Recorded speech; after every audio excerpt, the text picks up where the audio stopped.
everyone's here, I'll record the session in case it matters.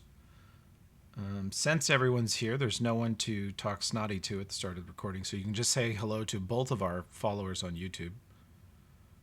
Hello, Hi. followers on YouTube. Hello, followers. We have followers? I mean, the campaign's been mostly on YouTube the last couple years, and every week it gets at least 8 or 9 views. I don't know if that's people just accidentally clicking it and then going, oh, fuck, closing it immediately. But we do get a few views. I was looking the other day that like the one with the brain like sitting down or whatever had like abnormally higher views than other ones. The brain in the jar. I was trying to figure out why. I just think maybe because the art is entertaining.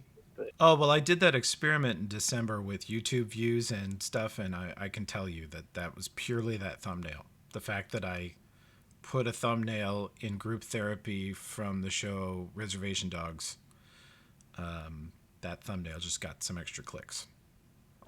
Almost certainly. Nice. Yeah, I almost got monetized just from that experiment, but God, it's actually a lot of work.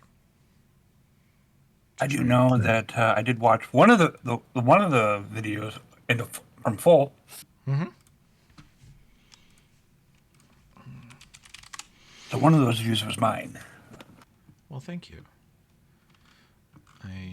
YouTube appreciates your 1/10 of a penny. They paid themselves for that. So Coopers, let's see. Yeah, see, they don't get anything from me because I got an ad blocker, so I don't even Hell get ads yeah. in the middle of the videos. That's right.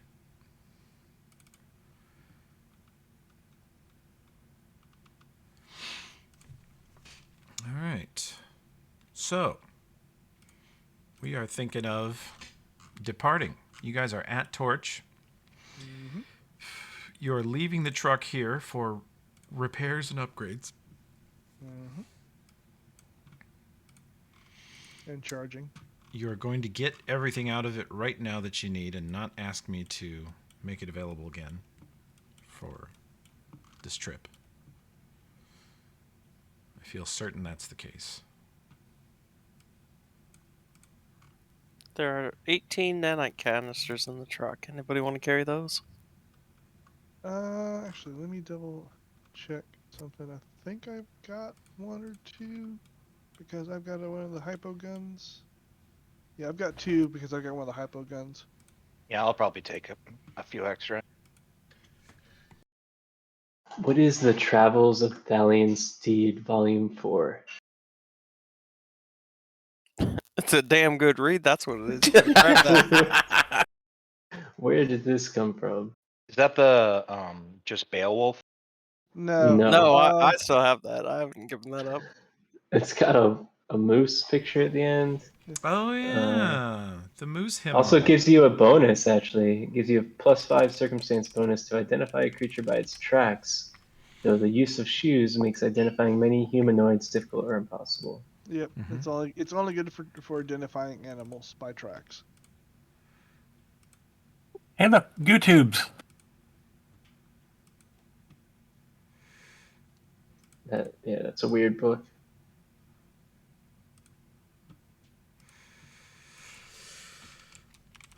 Let's see. I feel like you'd be obsessively reading that, Crocodile.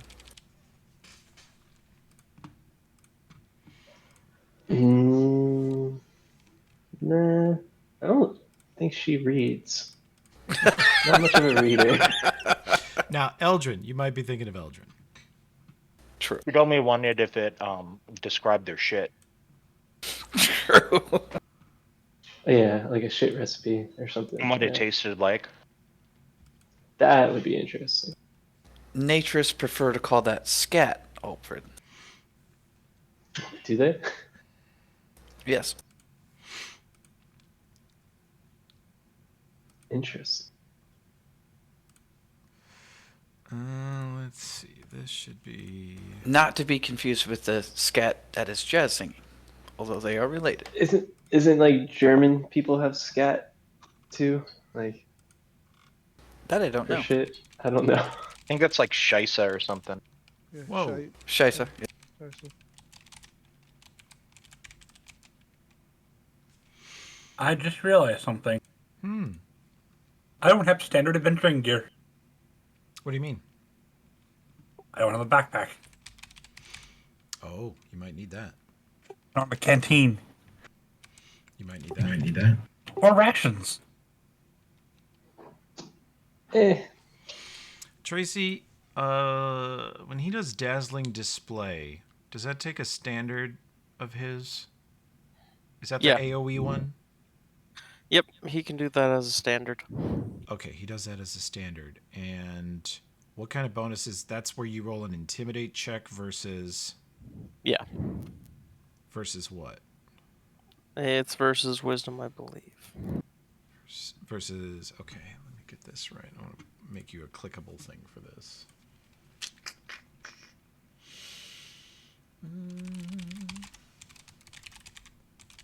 Dazzling display. Hey, Rye, when you go get your backpack, get the Masterwork backpack. It effectively adds 1 to your strength for carrying capacity. Shops. Where's the Torch General Store? Put the general store up here. And get you some basic stuff there. Or pull it out of the compendium. That's what I was going to do. I was going to pull it out of the compendium. Totally cool. Yeah, get yourself a bedroll, backpack, some rope if you want it. A week or two's rations. So he rolls intimidate versus 10 plus the target's hit dice plus the target's wisdom modifier. Got it. I'm just going to put that in the note.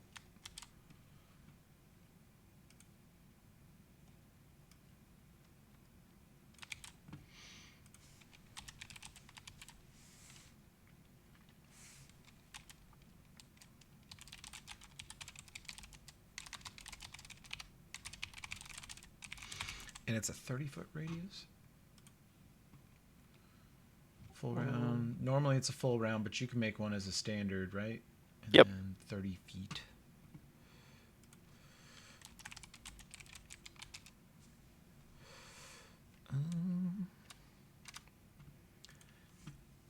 Yes, and then we can do this. Circle. 30-foot radius, not diameter. Within 30 feet of you. So it's a 60-foot area. Awesome.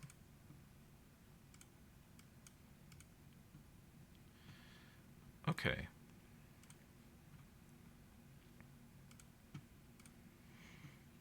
Then we go icons.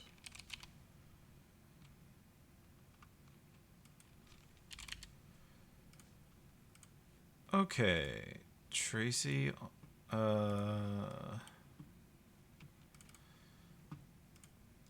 some point before you leave town, Mayanda stops you and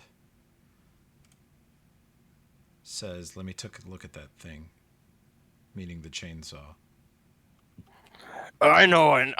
I've been abusing it. There's some missing teeth. I'm sorry.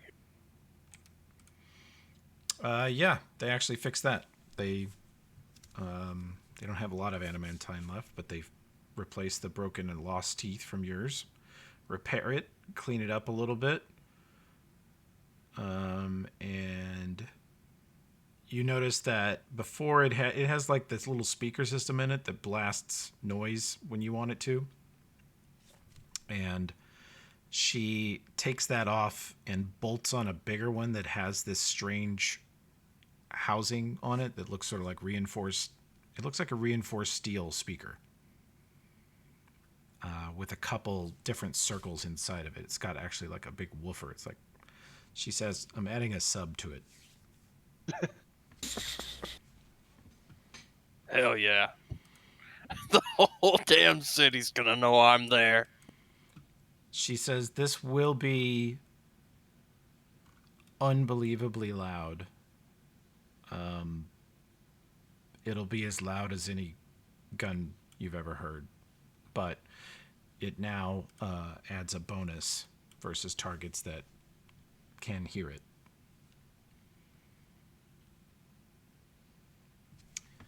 And if you look under inventory and click Yagadar Morndin from there, you'll have an option called show off.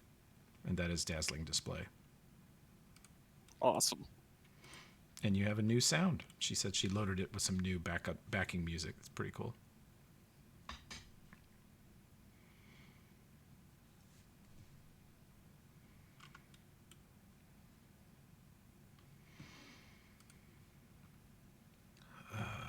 Okay, so when you get a second, test that to make sure the formula works right, and then we'll go. Yeah, I was trying to figure out. Okay, general store, poof. Is everybody done with the truck? Yep. Okay, truck is in the shop.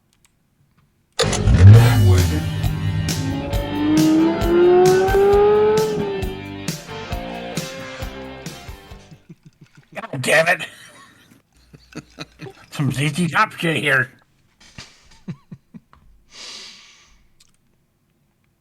Yeah. That ain't really working. But that's the way you do it. But that's the way Money you for do it. nothing and your chicks for free. And it gives you a template to place, which you just click on yourself, and then we can see who it affects. Cool, huh? I like it. And it gives you +4 as long as the target is not immune to sonic damage or deaf. Okay.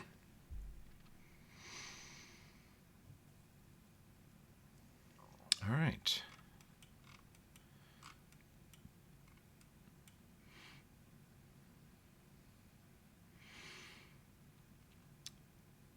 Well, after you test the chainsaw, Mayanda steps back and kind of nods at you and nods at it and turns to Dinvaya and says, "That's my best work."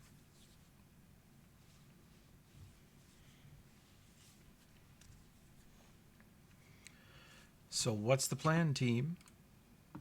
We were going to windwalk to the center of the city, right? Yep. And we're gonna wear like brownish cloaks so that we look like smog clouds. Oh, yeah. Does everybody have a brown cloak they can use? Yep. I think that's what color my cloak was, wasn't it? Yeah, I think so. You had a cloak that was the right color already. Everybody else had to buy a little.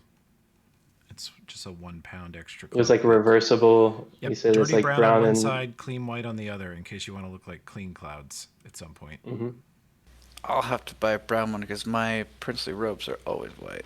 Yes, True. I know. I was actually looking at yours, and you were the one who needed it most of all because your glowing white robes would give you away in a city full of smog and filthy brown clouds of filth. So this yeah. should So work. we were gonna do that, I think, and go to the center of the city and like fly around looking for some safe house. Was it? Yeah. Malkath? Try to find that safe house.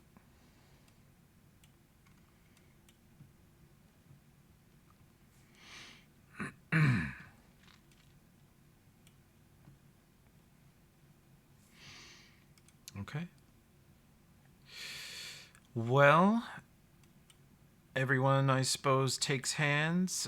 Cassandra is in Namkath's backpack. Yep. She has, over the 3 weeks here, she is at 290 out of 1,000 charges.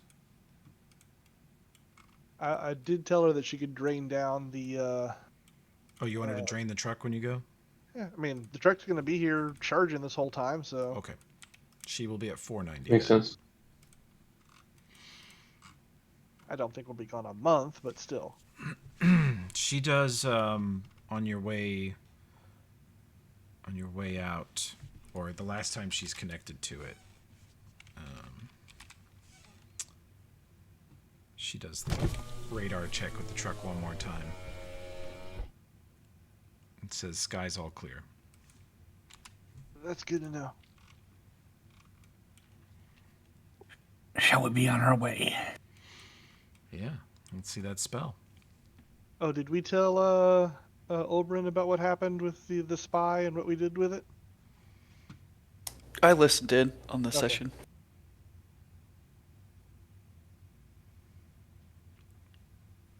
He's one of our 5 viewers. Hell yeah. Well, technically one of our 5 listeners. That's right. Wow. Wow. Got him. Windwalk. I think you said I can use 2 of them to get the whole party. Yep. Because you are a druid, it's no problem for you to cast spells while you are yourself a cloud of vapor. 1 creature per 3 levels. So yeah, each casting gets you basically 4 or 5 people. Okay. With a touch, Krokta turns herself, and who else goes first in the first casting? I will. Namkath turns into a cloud of vapor alongside Krokta. And the cloud of vapor moves towards the party. Who goes next?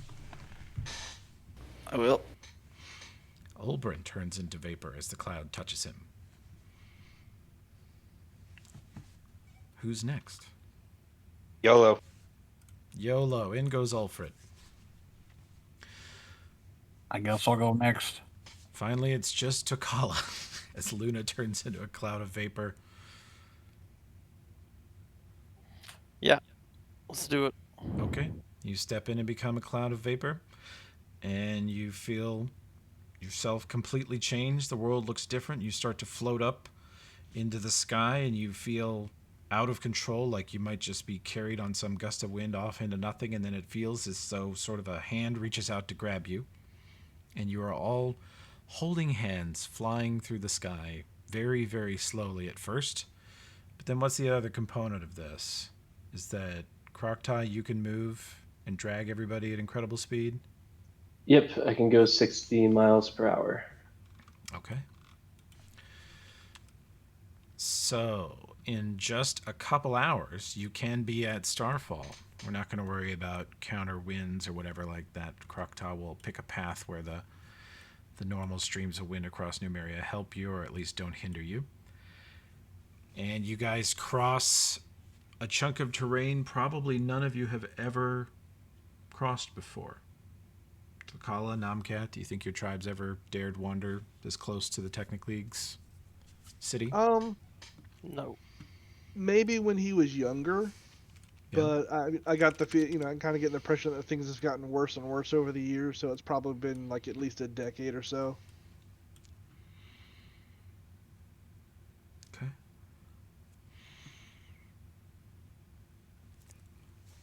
Well, you guys are soaring over Numeria, seeing it in a way. I don't know if the party's ever done this in open Numeria. You've done it across the Scar of the Spider, right? Yeah, that's pretty much because Krokta gained this ability in the Scar. Mm-hmm. Yeah, just a scar. And the Scar is a deep valley. So when you used this before, you were looking around and you saw trees, you saw the river, you saw mountains and hills on all sides of you, and that was it. You've never done this before in the center of Numeria, and it's wild for all of you because as soon as Krokta lifts you up a couple 100 feet in the air, she says that this will be safer and the air currents will be more stable. She's sort of picking a sort of path in the sky that will be safe and efficient to travel on. Namkath and Tokala, you are looking west and south and east, and as you get a couple 100 feet up in the air, you're able to see what you're pretty sure is scrap ball. It looks like a little pile of crap, frankly, at this range.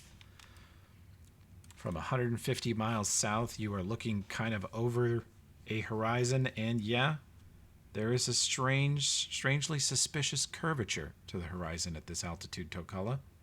I don't know what you're going to make of that, but... Optical illusion. Optical illusion, yeah. The perfectly flat Numeria looks slightly curved when you get up in the airplane. And It's because we're Like gassed deer and that shit. bends the light.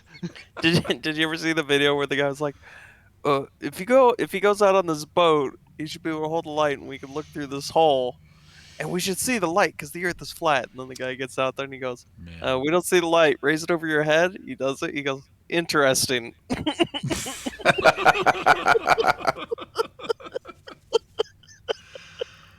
I had in one of the Starfinder things I ran, I had somebody be a flat Earth barbarian, just because they could.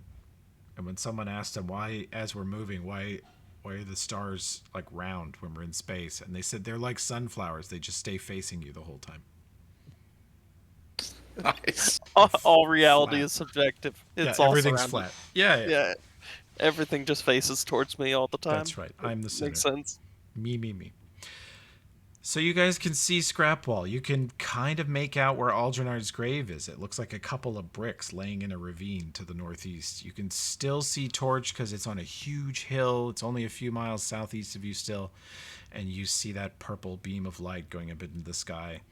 To the south, you can see a forest, and you know that there probably should have been a thin, dark tower rising out of the center of that forest, but you destroyed it. And far, far away to the southwest, over that weird optical illusion that looks like the edge of a horizon, there is thicker forest where you know is Yadenve, and farther to the west, the Scar. And you guys head northwest. You see kind of a huge, what looks like a giant briar or thorn patch on the south side of this massive ravine. It's the characters probably don't understand this, but it is a huge tectonic fault line across the center of Numeria. No disaster or anything did that, just normal tectonic plate movement. But we won't try to explain that to Tokala. As you guys cross the great divide across that runs east to west in the center of Numeria, you see a sudden change in the landscape as you get closer to Starfall. You don't see little towns or settlements or things like that as often. You see fortified little forts. You see watchtowers. It almost reminds you of sort of Scrapwall's ultra-military, looks like a combat zone. But everything is better taken care of on a bigger scale. You see stone fortresses with stone towers, crenellations, little mini castles here and there. And you are soaring past all of them. I'm not even going to roll for them because they can't possibly see you.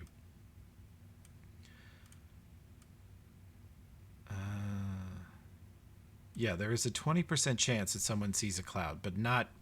I'm going to go ahead and apply the ridiculously harsh Pathfinder range negatives to their perception, so you guys are a puff of dirt in the sky.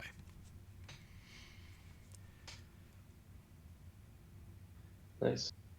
And after an hour or two of this incredible kind of life-altering view, except for Tokala, who's clinging very tightly to his beliefs, you see a shape in the northwest distance. It first looks like a mountain with a jagged piece of stone sticking up and to the right, like a giant jagged piece of stone, hundreds of feet across, thousands of feet high, sticking out of the ground, pointing kind of northeast, rather. And all around it is what looks like one huge mountain. It's on a wide, flat plain. There's nothing else around it. It looks so conspicuous. And around the base of it, as you get closer, you see what looks like a giant brush fire. You see the hugest fog and cloud of black smoke you've ever seen. It is a mile wide, rising off of, as you get closer, you're able to make out buildings. There is a wall around the perimeter of it. You are realizing that in this cloud of pollution, there is a city around the base of this strange lone mountain in the middle of this plain. And Starfall has clearly some sort of water. It has a slightly damper climate than the rest of the desert around it. It has some trees, it has some brush, it has some green fields around it, it has some farmland outside the walls. And it is possibly the strangest sight any of you have ever seen.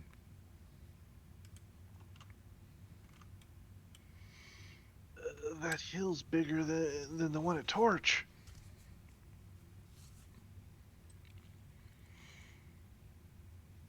Tokala says, it's so unnatural, Croctaw. They need to be purged. Croctaw's got a natural 1 nature check. Still a total of 14. Just trying to see, if I could tell more about the hill coming up the middle. Even with your natural 1, you're super skilled about this, and you look and go, that's not a natural mountain. And you know that your people, druids, when they find the need to, or when enough druids agree to, they could literally move a river. You could get 100 druids together who decide that to avoid some ecological disaster, they're going to reroute this river, or they're going to flatten this area, or they're going to raise up a mound here. And so you know that your people at need could do something like this. But this definitely looks to you like either druids did it or some other tribal culture, because it looks like a mound. It looks like a raised mound.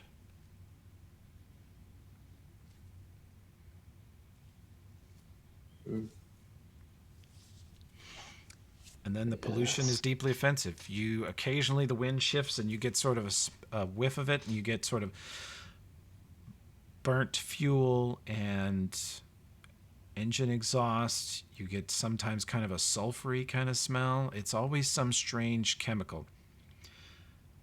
This is the home of the Technic League, this trash heap.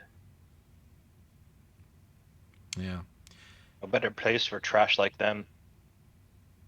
Is everyone here in the league? This massive city? They're more like the controlling government, not all the people. They're very, very selective about who they let in. You got to know magic.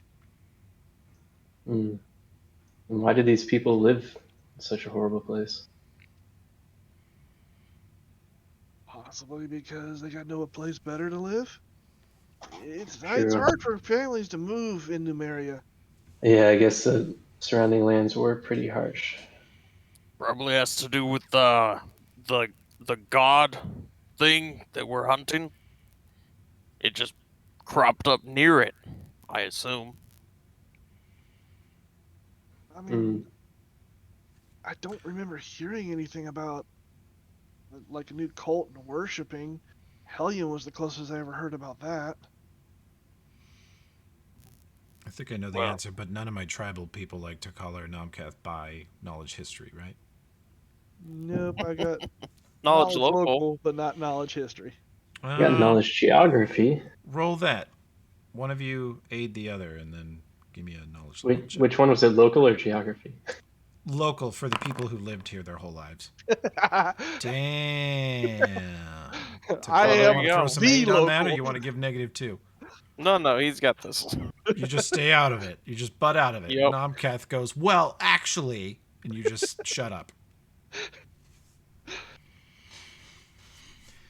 Nomcath has heard the tales of Starfall and the history of Silvermount. There are legends that it is a dead god or a dead monster from a time when mountain-sized creatures walked the earth. There are legends that it was an idol built to some dead god. There are legends that it was found to be an evil device, and the ancient barbarians got together and buried it together, covered it up with earth. There's a lot of different stories about it, but you know from just traveling around the country enough that the barbarian tribes were pretty splintered, and Starfall was not this big of a city, and it wasn't burning this much trash or whatever it's burning until the last 100 years. You can remember stories from your great-great-grandparents, the elders of your tribe, talking about Starfall being a small city, clear skies, and then the Technic League gaining in strength, taking over, the Black Sovereign uniting 7 or 8 different major barbarian tribes, which is an unheard of thing. And he earned an immense amount of respect from all the tribes, whether like even Tokala's tribe used to probably respect the Black Sovereign as, wow, what a guy. He's such a strong leader and such an incredible warrior that he united the tribes. And since the last 100 years of Technic League / Black Sovereign rule, this is what you get. The city has grown, but they are also clearly producing an incredible amount of pollution and becoming a growing source of terror and anxiety for the free cities of Numeria. And from what we have, the histories we've discovered, the deep histories that we've discovered, and Cassandra Lee, about 100 years ago is when, uh, uh, damn, now I can't remember.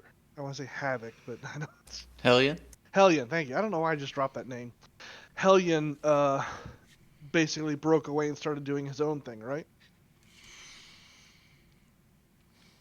You have Cassandra is in your backpack, and so she's sort of rendered semi-tangible with the rest of your stuff.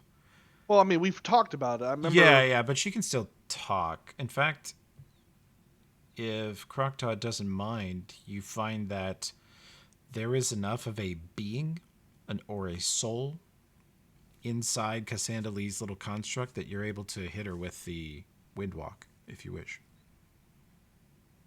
Uh-huh. I can turn her into. A I'm little confused. So digital she cloud. can. Really? Talk about uploading her to the cloud. I Yeah. mean, I think Crocta would have just not thought about it and done it by accident when transforming Nomcath. Yeah. As you reached out Oh. and said, just take my hand when you're ready to turn into a vapor cloud, and Cassandra Lee was one of the, she was with Nomcath, and she turned into kind of her own cloud, not part of Nomcath's equipment. And that surprised you because your spells can only Very affect much. living things that have a soul. Yeah. Like you couldn't have done that to a gearsman, for example. This is very troubling. I don't know. I'll have to. Crocta needs to take some time after this. She's kind of suppressing it right now. Yeah, but that is your VR dealer. That's your hookup. Yeah, but I mean, her suppressed in the back of her head. She's thinking, does this work with androids? That's fucking weird. Yeah, it actually would work with androids. That would blow her mind too, wouldn't it? Oh, that would destroy everything she believes in, or at least part of what she believes in, right? The genocidal part. This session, we're just threatening everybody's beliefs. Takala can see the curvature of the earth, and yeah, I'm just gonna repress it. Everybody represses and ignores it. Solid. We're all Joel from Last of Us. Let's just pretend it's not happening. Okay. You guys are on approach to the city. The city, because it's still Numeria, has a fairly regular sort of dust storm, dust clouds that blow past it. But the city is built for this environment. It's built out of local materials. It's largely light brown or medium brown colored adobe buildings. It looks like a desert city. It has some great stone and junk statues, sort of pillars on either side of the south gate, which you can see that you're approaching. And there are a couple of pillars, sort of sentries that stand guard over the north gates. They're 50-foot tall statues of stone and junk that look kind of imposing, but they don't really serve any defensive purpose. Do they look like really old, only fairly old? They look like they are probably still being added onto. Parts of them look cleaner and less filthy than others. You think that the technically periodically comes out here and makes them bigger and scarier with whatever spare junk they don't need. Do they look like they're trying to represent anything? They currently just look like armless figures wearing huge sort of armored helms, but they could also be construed as sort of goat-headed monsters. They look a little unspecific at this point. All right. Somewhat phallic, says Tokala. We all see what we want to see. The earth is flat, but those are just giant dicks going up into the sky. Very unsubtle metaphors there.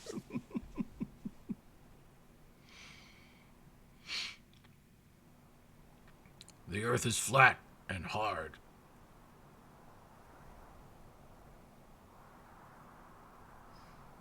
All right, so we just kind of. I say we skirt around that main gate a little bit, give it some room and some distance, and then go up the central road there, and hopefully I can spot something that that looks familiar.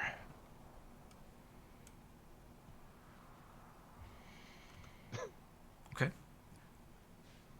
Sure. The, Sounds good. the general flow of the dust clouds is from southwest to northeast. So if you kind of cruise, veer left, get south of the city, and then sort of join into a dust cloud with your brown cloaks Yep. and your windwalk spell, you will be indistinguishable as long as you guys are staying several hundred feet in the air. If you get below 100 feet, I'm going to start probably rolling perception rolls because you'll be going over a city of thousands of people. But also, at least this way, we avoid any active magic type scanning that would probably be at the gates if there was anywhere. Mm-hmm. Yeah, and your radar signature should be 0 also, because you're semi-tangible. Let's see.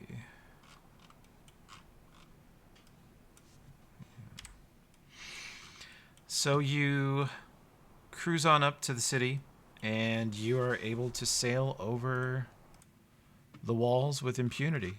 And you see that the city is... Let's see, you guys are coming from the southwest, so I'll move you over to that side.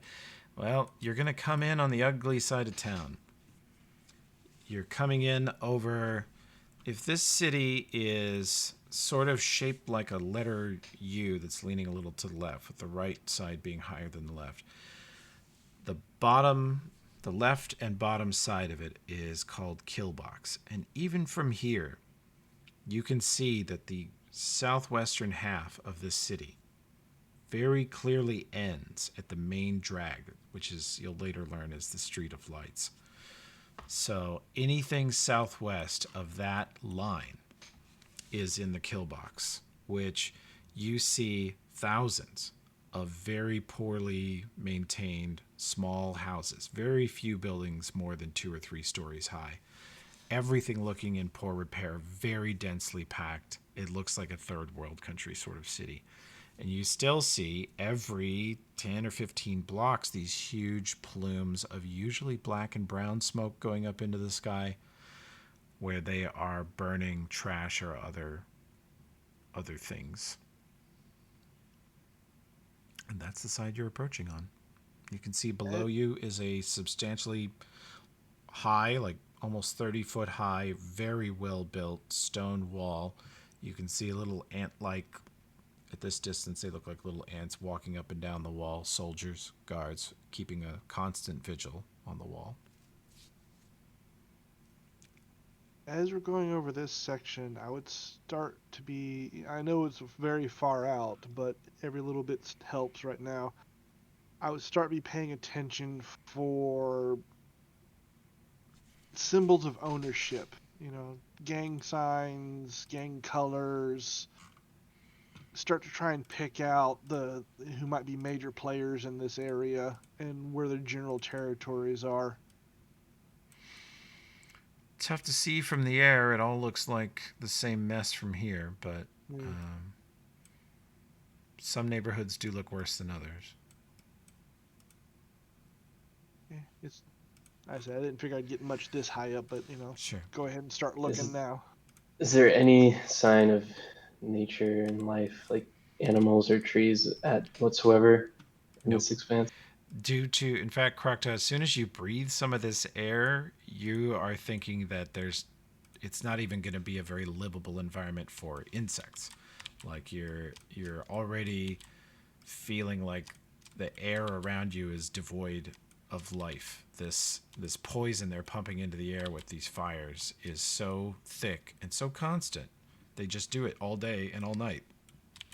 That birds probably don't want to nest here, and even insects. Other than maybe something really hardy like cockroaches, but typically your flying bugs are going to breathe in too much of this shit, and literally their joints are going to clog up. Termites might be there. True. Certain bugs are more resistant to that than others. Tokala, do they just run around with the air bubble all day? You mean the citizens? Yeah. That's How are they probably living in here? that's something he would legit wonder. They probably think that they're used to it. but it's probably killing them, probably shortening their lifespans and making them sick, making them prone to disease or giving them diseases. It can't be good. Shit. So should we be casting air bubble on ourselves? Let's see.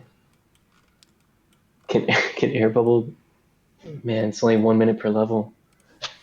Not very It's long. thin enough that you probably won't get sick and die within a week or maybe a month, but some people are more prone to this than others. When I read about this city, I sort of thought of my dad, who travels to China a lot, or used to when he was working. And anytime he went through Beijing, he would get bronchitis. He would get very sick. He could not handle the air quality that they live with every day. Although a lot of locals sometimes wear a mask, people do tend to cover their mask with a scarf or some other thing in Starfall. And for Crocktot, it's a cultural thing.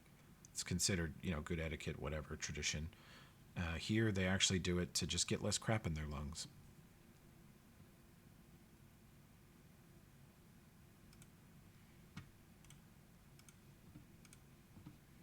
All right, let's head for the main street.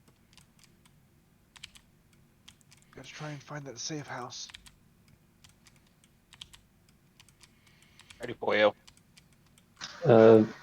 Toby, is there any way? Hmm. I'm guessing not. Well, I guess so. It's not really like a stealth matter, right? It's just if they can tell we're magical, is what we're trying to avoid. Oh, Like, it's yeah. not. If someone hits you with a random detect magic, or, this is a city that you think, according to Tokala and Namkat's information and everything they've heard for decades, is that the Technic League are the real power behind the throne. It's like this city is up front on the surface. It's run by the Black Sovereign and the biggest barbarian tribe in the northern part of Galarian. So you see soldiers, you see lots of warriors, mercenaries. On the surface, it looks like Fighter Town.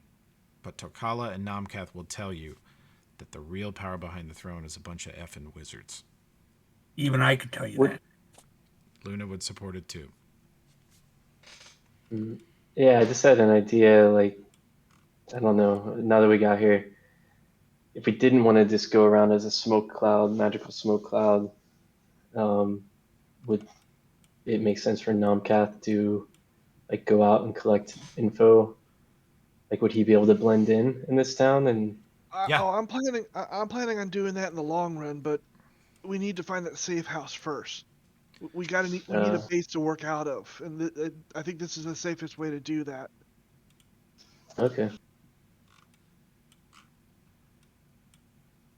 All right. Well, yeah. Crocodile flies around, kind of listening to everyone else's observations and directions while they're going, because she doesn't really know what the hell she's looking for here. Everything just looks like a horrible nightmare to her. So Yeah. just All kind right. of waiting for your directions on where to fly. We were told it was somewheres in the center area here, so we're just gonna have to start kind of making careful passes up and down the street, a little to each side. See if we can figure out if we can find it. I mean, what's in the center, did we say, of town? Besides the safe house? It's not like the unpatrolled gang area, right? This is like an actual Technic League area. Yeah, when you cross over that center line, you are entering into the air quality is still trash, but a real city with regular guard patrols and tight security.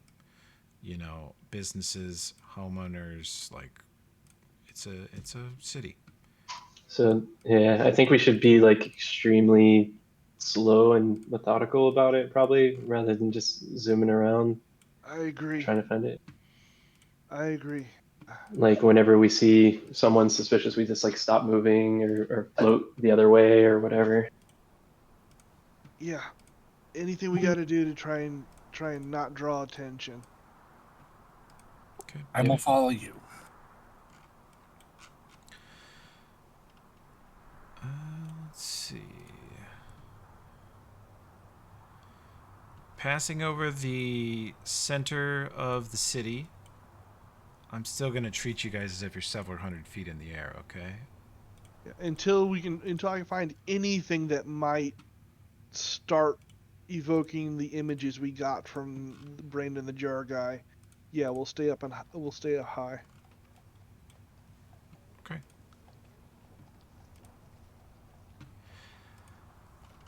At this altitude, even over the center of the city, you can start to hear sounds of people below.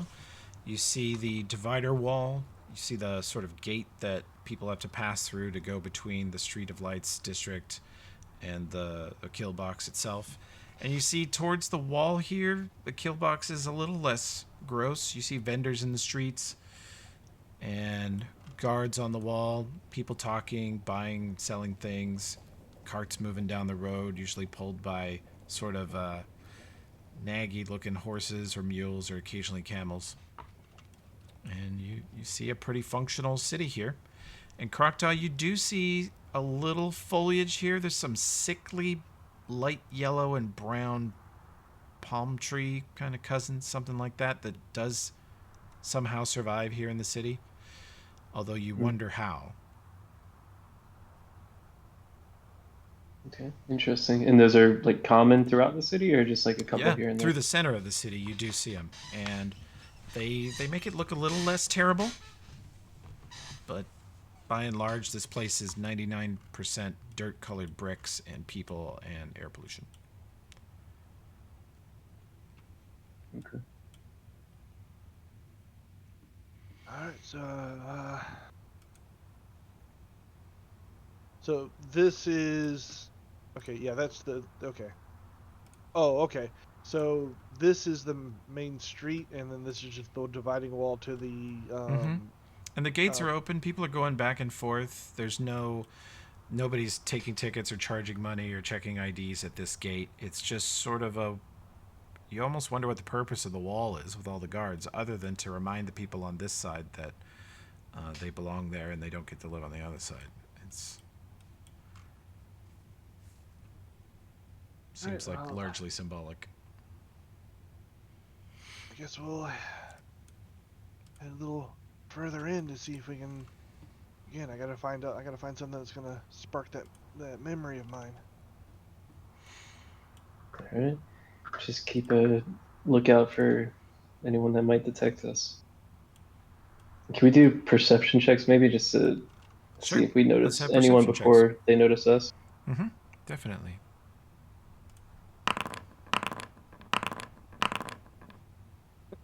Croctaw's feeling a little nervous. Yeah. Okay, how'd we do? Very good.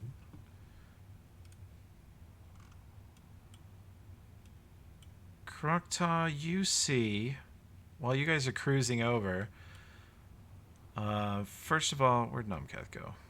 There you are. Oh. Let me lump Yeah, you guys I together won't. for a second, just because I want to. Right. You can actually. You guys can zip right over and see the other side of town too. It just kind of continues on. You know, once you're over the city, a couple hundred feet, you're like, this city is huge. It's a mile in every direction you look, and dense. There's so many people here. This is the most concentrated population of anything you've ever seen. It looks like an anthill from up here. And Croctaw, you're looking at these trees, and you're smelling this air, and you're looking at the dirt that they're in is not very good dirt. It's very pale, dusty, partially sand sort of dirt. And you think somebody's taking care of these plants. There's a lot of them. So there must be a bunch of people who water these plants or care for them or clean them or purify them some way. And just get the strangest sense that somebody who understands the value of such things does live in here somewhere. And then most of the people around her don't notice. They just assume the trees are tough as shit and grow just fine on their own. But they don't.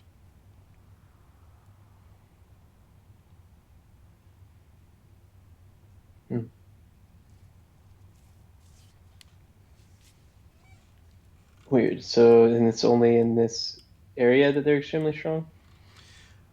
As you it's look all over across the the city and city, thinking yeah, people are watering. you think there are thousands of trees in the city that clearly there must be a small army of people who take care of them. Okay. Yeah, like Takala says, weird city druids. Yeah. Something like that. But yeah, there's so much traffic, and you guys are still so high off the ground and well disguised and transparent, and you have unending brown smoke for cloud cover. No one I forgot we were really, still high up. yeah, no one really looks up much. Okay. So you're definitely not being noticed at all. I think one of us needs to make the descent to check it out. Well, I think we can all only go as a group in cloud form, but yeah, if we wanted to just like have someone walk around.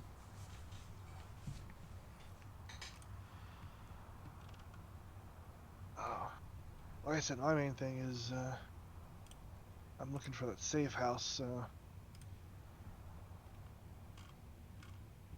Anything looking familiar? Let's see. What was your perception check? You were a 29. 29. What's a better stat for him? Intelligence or wisdom? Double check. Intelligence. Go ahead and roll that.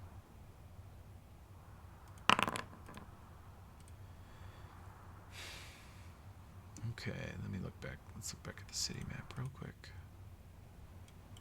You guys are still over this center area somewhere. Mostly. Yeah, you guys can move independently. You're just Oh, yeah? much slower without Croc-Talk. Croc-Talk can go. I Croc didn't is know your that. warp Cool. speed. So you could send down a scout if you wish. But That's I think cool. it's like what 10 feet or 10 feet around kind of speed without him. Like Yeah. super slow. It's like levitate bad. It's very bad speed.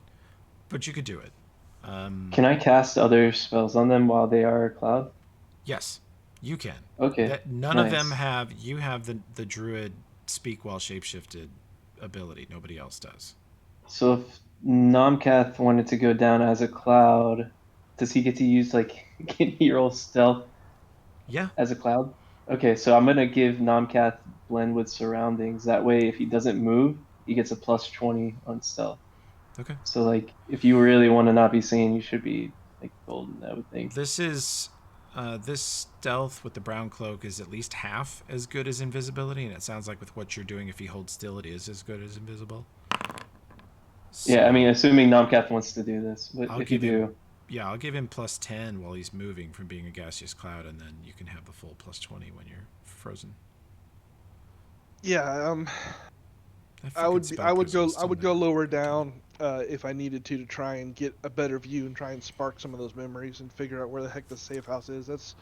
With We your can't find this. 11, you don't Yeah. identify the right neighborhood, but you Okay. do identify one problem, which is that from the brief little memory you had, you're like, it's a light brown roof building, and then you're like, oh fuck, there's tens of thousands of buildings that look exactly like it.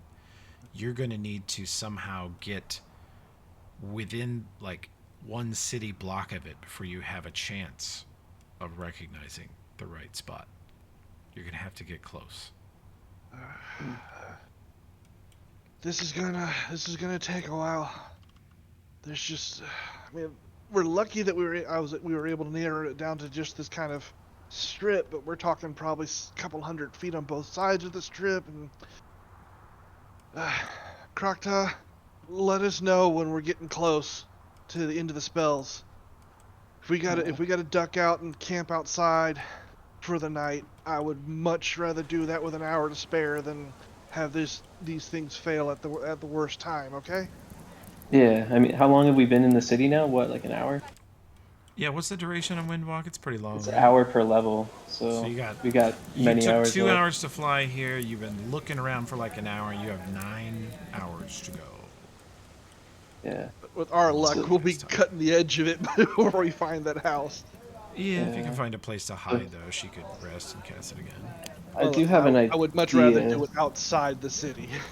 Well, before we leave, I do have an. Well, we got 9 hours, but also have an idea maybe. Okay. So she'll point at the plants and kind of relay what Toby was saying earlier, that I did notice these plants are all fairly healthy for being somewhere like here. Do you think would Technic League folks care about that, or I don't know? Do you think that we could track down someone helpful to us if we found out who's taking care of these plants? I don't think it'd be something that technically would have as a priority. Yeah, just a start. We know no one here, right? I could, Yeah, I mean, any ally is a good ally. yeah. So, Whoever's taking care of that probably, and I will make a caveat, probably not related to the Technic League. yeah. So, if that's the case, I think I could go speak to one of those plants. I could awaken it and see if it has anything it could tell us, or we could just wait and see if we find someone. Instead of awakening the plant, we could also just sit here for hours and see if we notice anyone taking care of them and then follow them. Um, how noticeable would awakening the plant be? I don't know. How Let me much see. magic? I mean, how much magic are you gonna be pumping into Oh it? shit, that takes a lot of money actually. I just saw it as a big gold component. It Do does? I have enough? Wait, what Yeah, does? awakening a plant. Oh, because it permanently makes them intelligent. Yeah. Yeah. I I mean, could just commune with nature instead, I guess. or But speak with plants? I mean, cut you like the same deal that I give Ulfred, like a something of value. You don't. If it says diamond, forget diamond. Just find something that valuable and use that. But yeah, that's a bit extreme. You could just commune and probably get what yeah. you're looking for. Okay, yeah, I'll do that. Okay.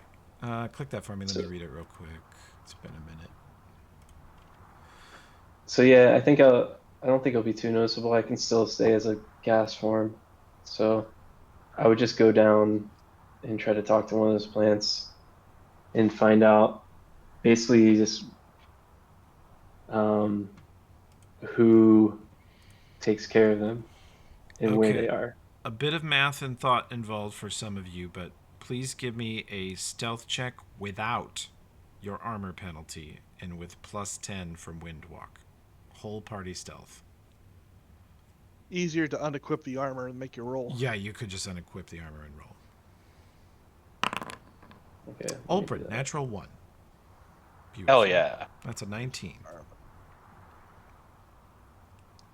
Where's my armor? All right. I have Unequip. so much shit. It would only be like the main armor slot, right? That's gonna, or do Yeah, like, your body armor is the only thing that gives you any kind of negative, and I don't know if yours does. okay. Yeah, I think it does, probably not, but I'll unequip it. And you said plus 10, correct? Plus 10 for the spell, and the spell negates your armor penalty. 53, you know. Not much. You found this pretty comfortable, actually. This is, part of Nomcath's stealth is not making footstep sounds, not leaving traces, but it's also staying out of sight and staying out of common sight lines, and nothing makes it easier to stay out of sight lines than being a floating cloud of gas or dust. I didn't roll a 1. Ulfred. You beat the wizard. Ulbrin's the bottom here with a 9. 19 with the bonus is still the low. I don't think anybody's going to get under that. Yeah. You all float down. And let's see what the reaction is. Because... let me just grab some citizens here. Because Josh has actually rolled bad enough to give me a chance. Thank you, Josh. Help. Get some citizens, and then go perception. Oh, dear Good God. lord. All right. Ulbrin, you Eh? have fucked up, and you have put your brown cloak on backwards. So you have accentuated your flowing white wedding gown outfit with a flowing white cloak that should have been reversed the other direction. and you are spotted at the same time by 6 women who were conversing and look up and see this beautiful, dark-skinned but ghostly elfin man in a white wedding gown with a flowing cape behind him, in floating 30 feet above them, and they all look up at you and gasp and point. What do you do immediately? Shit, I've been spotted. You actually have a hard time talking. Quick, start You guys signal to proselytizing. each other, though. Is everybody taking Drow sign language? Yeah, except No. for the new person. Luna hasn't had a chance to learn it yet. Nope. Okay, so they start waving their arms at each other, but Olbrin, you signaled that you make the Drow sign language symbol for shit. Yep.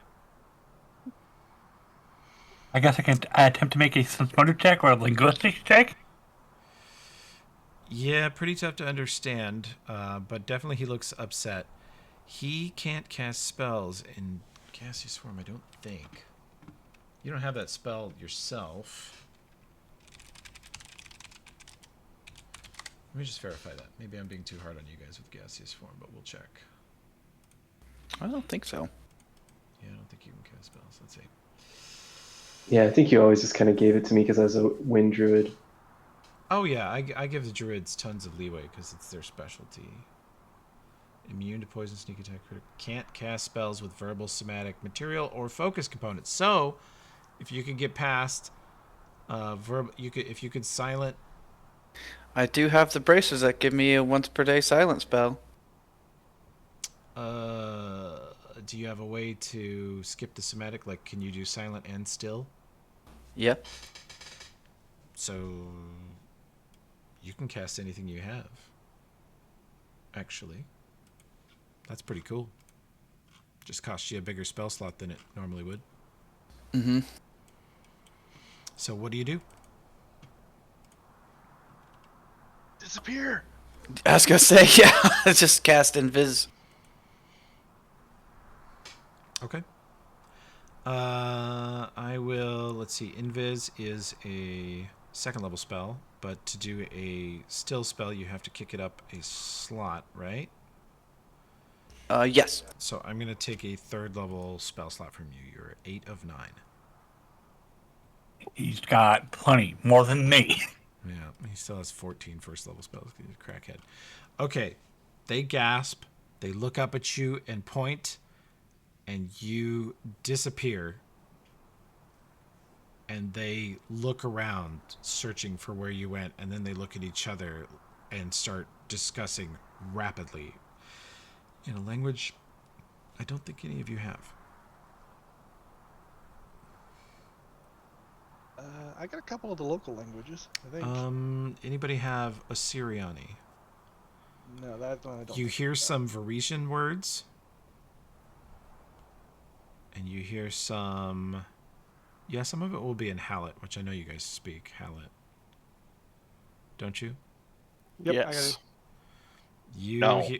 You hear the weirdest mishmash of 3 or maybe 4 languages going on down there, but they all are clearly asking each other, did you see it? I saw it, and pointing at where he was, and some of them are like blushing and fanning their faces, and some of them are doing sort of like a religious sign of the cross, like it was the devil. They're confused and upset. Did I blow it, Numcath? We're screwed? He can't see you for you to signal Exactly. to him anymore. Oh yeah. You can still Frantically waving. you can still feel whoever's hand, like you're all connected by holding hands, so you still have that. But you guys float down to the 30-40 foot range. Olbrin is definitely spotted, but very quickly disappears, so those ladies will have a hard time explaining what they did see. And the rest of the stealth checks were okay with the bonus. I think Takala's the next lowest at like 24. I think Oldford was pretty low, Over right? is He was bad, 14. too. Yeah. Oof. Is that with the plus 10? Yeah. Holy fuck, bud. But did you negate your? Yeah, he only rolled a 3, so. Yeah. And you took your armor off. He took his Oh armor yeah. off. Yeah, he All just right. rolled real bad. So Ulfrid, they didn't see you initially, but now they are searching the skies, and you feel like they may spot you if you don't do something. And Olbrin, you realize this too. They are looking. They are now actively looking for sky ghost men.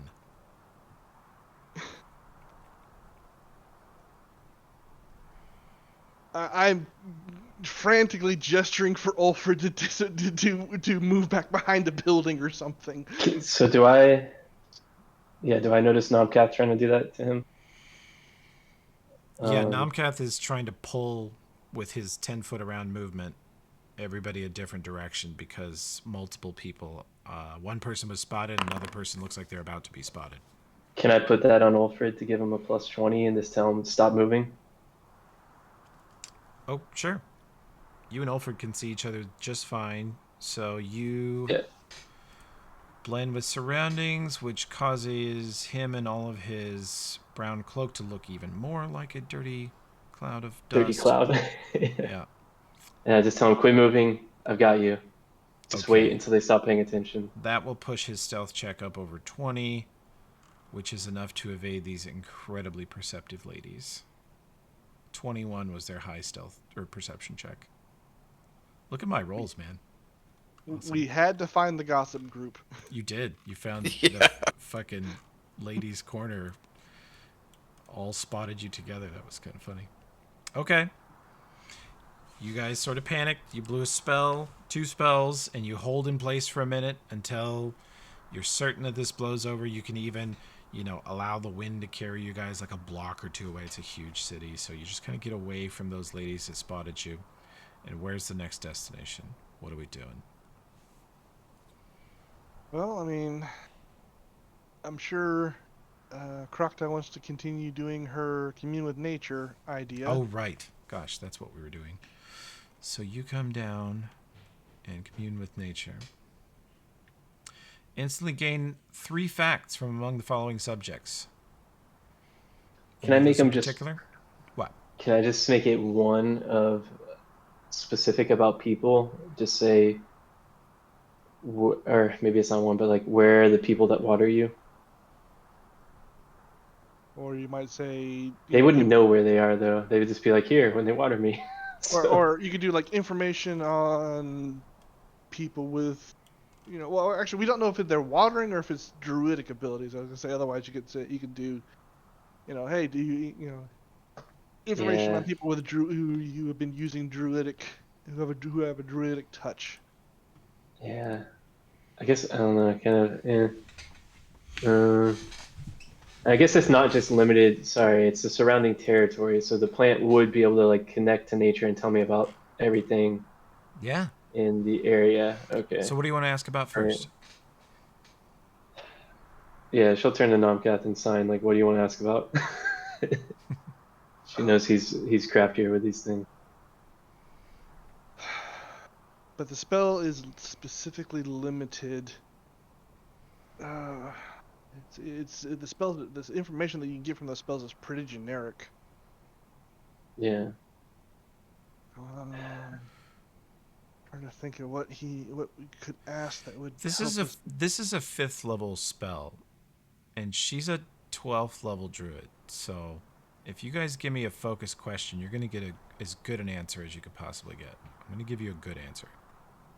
All right. Well, that would be the first thing that I would ask Croctile before she did the spell. Like, can you tell if these things are these plants are being maintained by hand, or if druidic magic is being used? Yeah, so I guess gotta back in that and see if I can, before I commune with nature, see if I notice any magical effects around them. Yeah, you had a natural 20 perception earlier, which I'm still letting you operate under. Okay. She thinks that just smelling this air and looking at the way this land is and the way the humans and other quote-unquote civilized beings have chosen to conduct themselves here, you're sure these trees would be dead if someone wasn't intervening on a regular basis. You just don't But know I can't exactly tell if how. it's okay. Yeah, I'll just say I don't know. Could be magic, but could also just be someone really dedicated to plants. Like, Yeah, or a lot of people. yeah. Given the nature of the spell, from as I understand it, what might be best to do is find indications of a location of a group of people who are connected to nature. That should get you Okay. anybody druidic, anybody who's like seriously into plants, like one of my cousins. Uh, Yeah. Okay.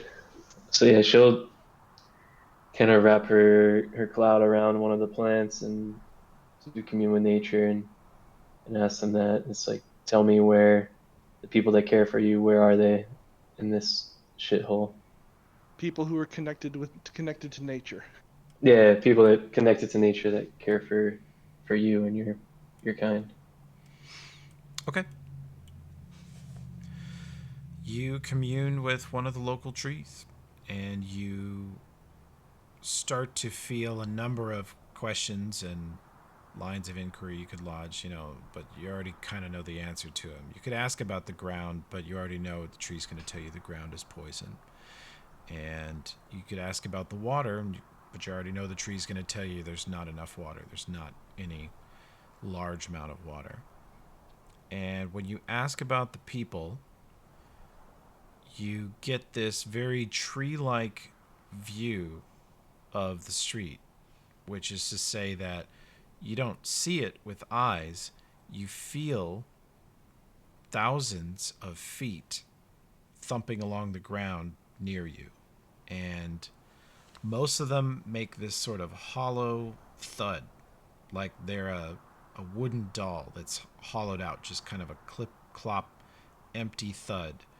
And then you start to sort of focus those out of your mind. You and the tree are discussing. The tree's trying to show you something. And amongst those thousands of footsteps that are nearby the tree every minute of every day, as the sun comes up and the sunlight hits the tree every morning, there are footsteps that approach that feel warm and friendly and kind.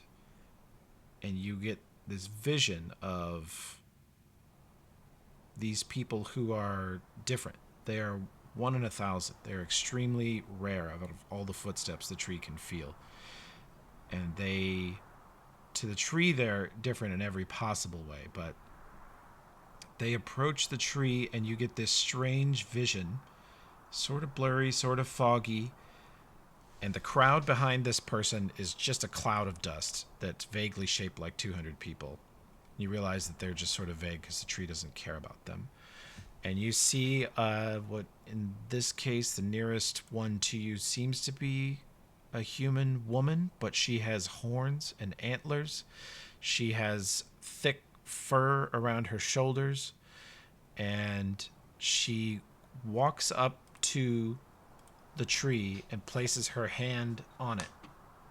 And you feel warmth and sort of friendship, some sort of connection. And she kneels down on her knees, puts both hands on the dirt next to the tree, and puts her face down in the dirt next to the tree. And you see her sort of like breathing. And then a moment later, she's coughing, and she looks up, and her eyes seem to be filled with sort of reddish brown filth. And she opens her mouth and turns away from the tree and vomits this sort of black sludge that looks like ash and water mixed together. And she coughs and sputters and wipes off her face, and you see her crying a little bit, like tears running down her cheek. She wipes off her face, covers up the filth with nearby dirt, and reaches over and gives the tree a pat. And then you see her cast create water, purify water. You feel her casting like normal druid cleric type spells, divine magic, on the base of the tree. And then after a couple minutes of doing this, she gets up and leaves, walks off towards another tree.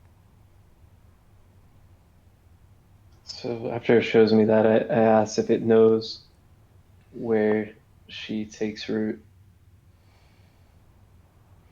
Like if the other trees, if any of them altogether know like where that person lives. You get the sense that there are not a ton. There's dozens of people like her, and they live all over the city, but mostly in the center and center west. You do get that sense. And the tree, this spell is such a huge range, mile per caster level.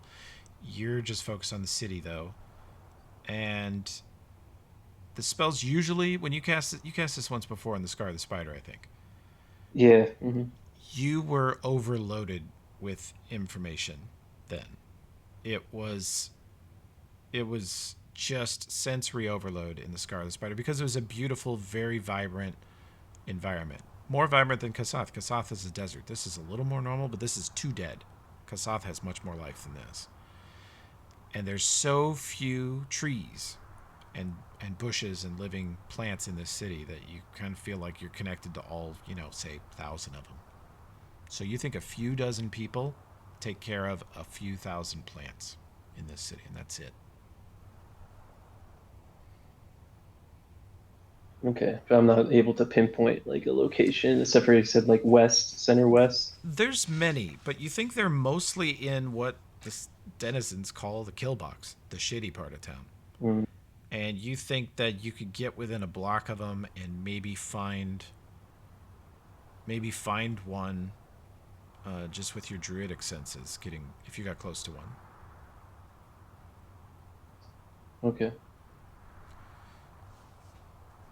Yeah, so Crocta will just tank the plant and try to slowly float back up, but before she does, she's gonna do a perception, make sure no one's looking at her. Okay. You can get a fresh stealth check at +10 for the Windwalk.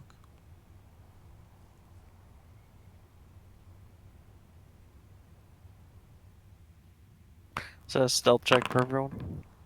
No, the rest of the party's just holding firm, so just Crocta. Okay. Looks pretty good. Crocta's pretty subtle about how she floats back up to where the group is.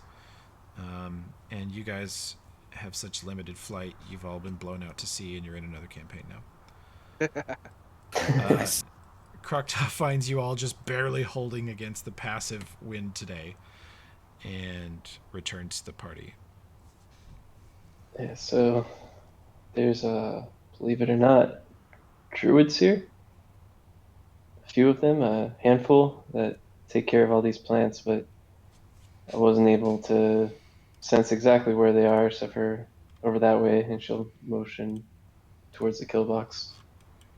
But other than that, I don't know. But yeah, surprisingly, there are people like me in this place. Oh, I mean, it's still gonna be a lot of territory to search, but at least we know we have potential allies. I think we should get Yeah. back to trying to look for this house. This is gonna be long and slow, unfortunately. Yeah. And we just start methodically searching. Okay. Crocta, are you searching for a druid house? Is that our next objective, or? I think we're still searching for the safe house that Namcap Yeah. is hoping for. That I'm does feel I'm more like a still- needle in a haystack. You don't have yeah. much of a lead on that. Well, we do. We know that it's kind of in drawing. You said it was kind of in roughly that area. Yeah, you think it's... You do think it's... Yeah. That's pretty correct. A little more ovalish, but I just grabbed something quick. Sure. So I mean, so it's not like we're having to search the whole city, but yeah, I know it's going to take hours to try and find. Yeah, it's just so much terrain to cover. And so many people, and the construction's so similar.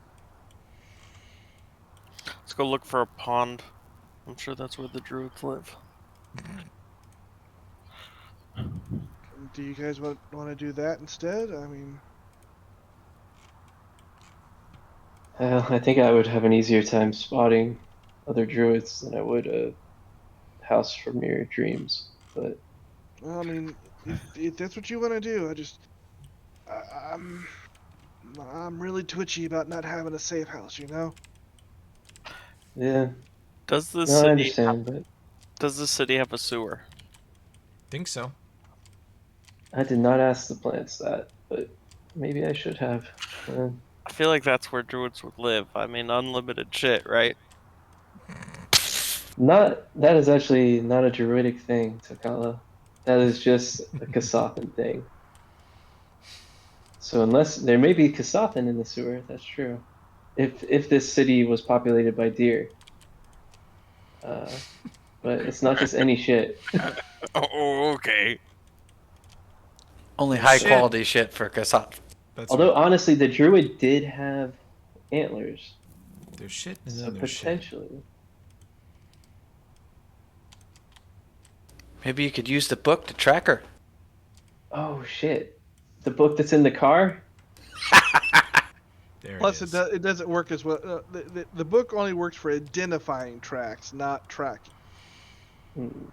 and it doesn't work too well on humanoids. It's mostly I for feel like most likely there's some druid spell that I don't know about that's like great for tracking people,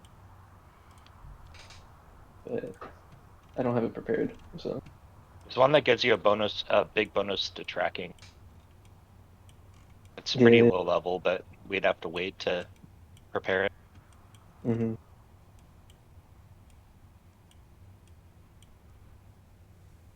Well, I mean, let's just keep floating around towards the killbox direction and see if we see anything interesting.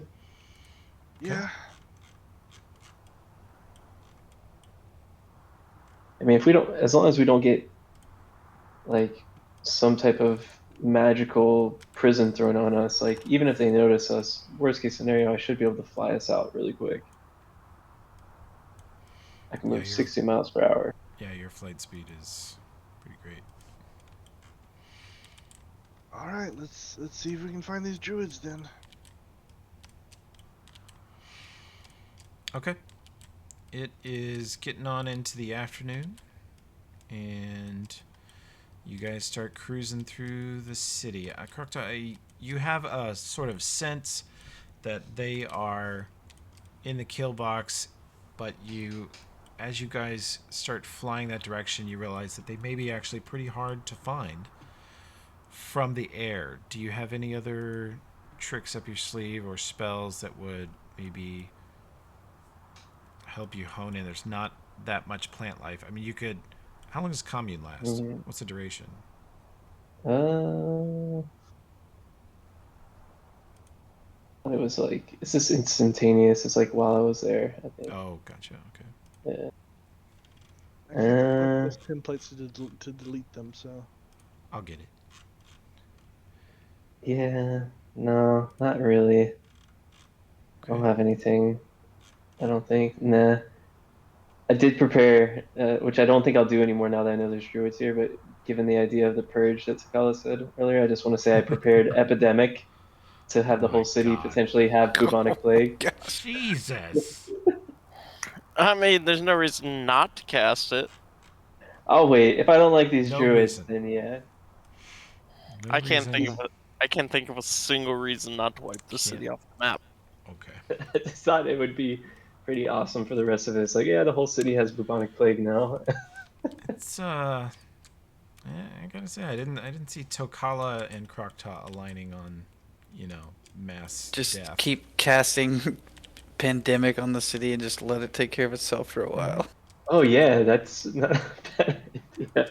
We just go to the mansion, and I just keep coming back every few days. Put a new epidemic. That'd be Wow. nice. Soften up the target and then just come through the front door. You guys have had a lot of great ideas. Yeah. That'd be pretty fun if we just like walk through like the dead ruins of the city, just like picking up loot from the dead corpses. How much XP is that worth? I know Well, we I think don't it would all track go to XP me. in this campaign, yeah. It all goes to Crocta anyway, so Crocta would be like I'll be- 20th, and the rest of you'd still be 12th, so. No, here's the funny part. The only one that might survive were the barbarians. Hmm, that'd be cool.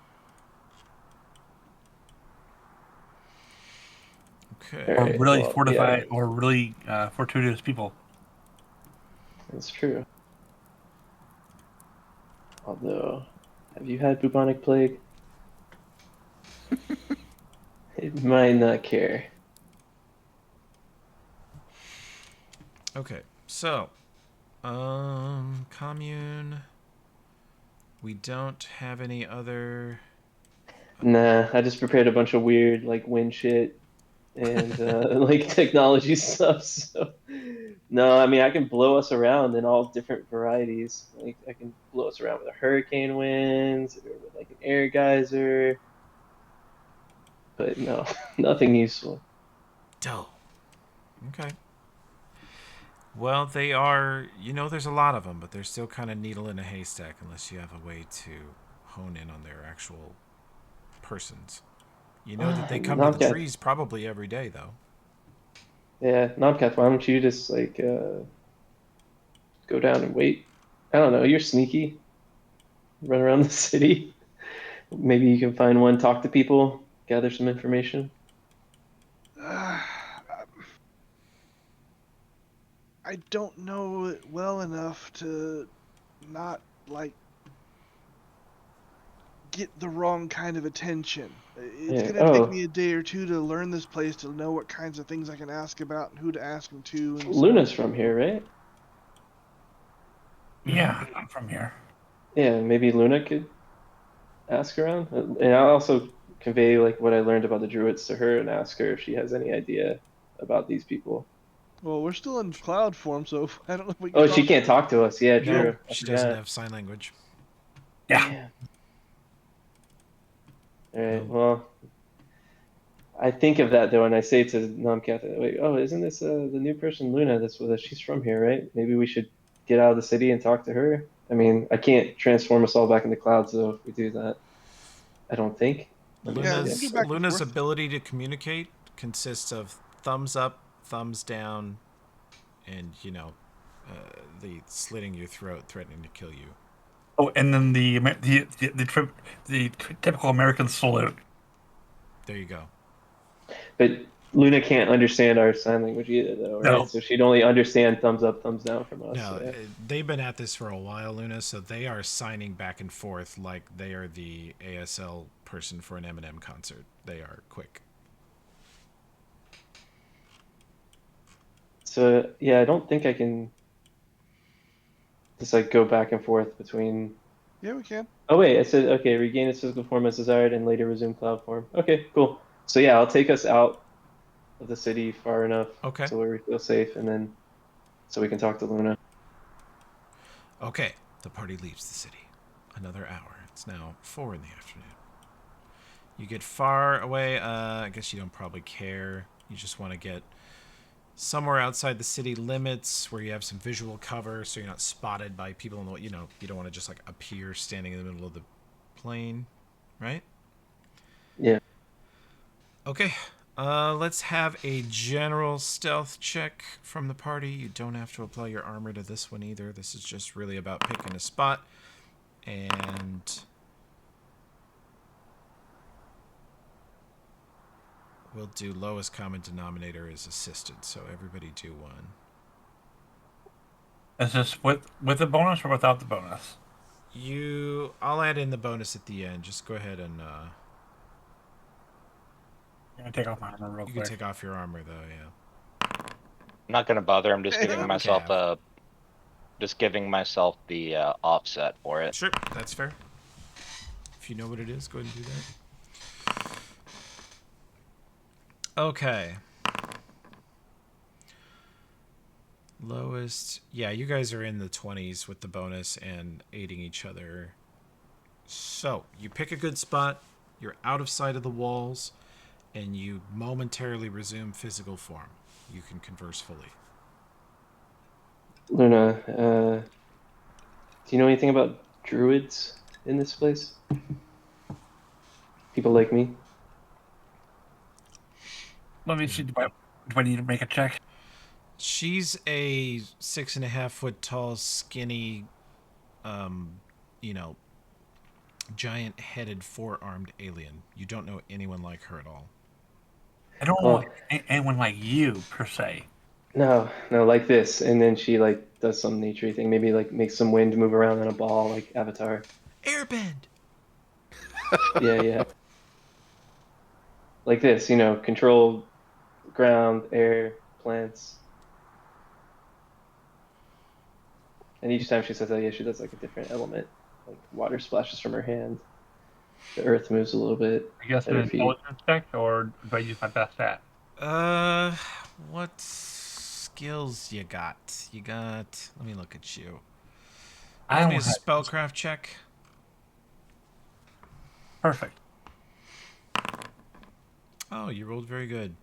Luna, you have never seen a 4 armed skinny alien person before, but you do understand that Krokta is a spellcaster of the druid or possibly shaman variety. And druids, you don't know any druids. But there are some shamans in Starfall. In fact, there are a number of they're considered just street gangs. They're treated like terrorist criminals in Starfall. And one of them is called the Earthen Daughter, which is a bunch of shamans who think we should either stop burning things in the city or burn the entire city down. They're considered very dangerous, deadly terrorists. I don't know of any druids, but I do know of a group of shamans. And then she'll give out the basic information because I can't remember the name of them right now.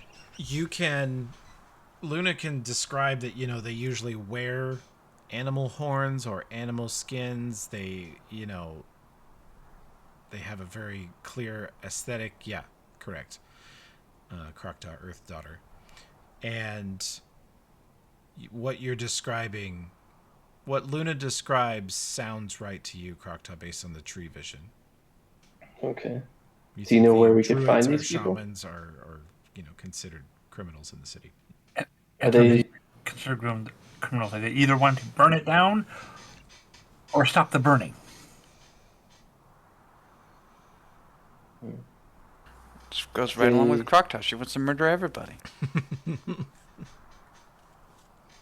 I don't know what you're talking about, Olbrin. Anyway, uh, are they? Did you ever interact with them personally? I never did know. Do And would I know you? where they be located, or is it Or would unknown? they be friendly to us? Could they be a potential ally? Luna, you rolled really well in your spellcraft, and you did live in the city for a while, but you actually met on many occasions the Black Sovereign. You hung out with a lot of sort of famous or well-known or high-placed warriors. You weren't really with the nobility or the wealthy upper class, but as far as the warrior and the military dictatorship that kind of runs this place was, you hung out with 2, 3, and 4 star generals. You didn't get over to the shitty part of town much. And when you heard that there was a bunch of murders or buildings burned down or other facilities destroyed by druids or shamans or earth magic or something like that, that's all you ever heard about these people. And all of the people you knew hate these Earth Daughter. They're just considered a menace. Hmm. And the people you knew were the elite of this city, the Technic League friends. Warriors, fighters, barbarians, that kind of thing. I don't Hmm. think we're part of the league, but Okay. Hmm. Yeah, you can all tell by looking at Luna that if she lived in Starfall, she was not with the Technic League. Okay. She could be one of these barbarians walking down the street that you guys have seen. She fits right in with them. Yeah. I don't know. I don't know what to do then, guys. I was asking Luna all these questions because I thought maybe we could find these druids, which, from his description, I'm not, not all druids are necessarily good people. Hashtag not all Um, druids. so But I don't I know mean, whether we should trust them or not, and we also don't even know where they are. well, I So mean, the enemy of my enemy is my friend, kind of thing. Maybe. maybe, but they could also be our enemy too. True. The more enemies, the better, I always say. That's right. Well, go kill the druids. Just kidding. Yeah, I don't know where to find them. Luna didn't know where they are either. So unless we just go start searching the kill box again as clouds, and it's gonna be random luck should we find anything. We're more likely to be spotted when Olbrin puts on his cloak and set out. By the way, Hey, dumb move, Olbrin. okay. Can you show me which way? I'm not used to wearing dirty shit. Which way does this go? Oh wow. Yeah, that way. The way that looks brown on the outside. This way? And he puts it on backwards again. Uh, she'll, let's see. Uh, Damn, I don't have mud ball prepared. I was gonna throw one at your white side. Wow.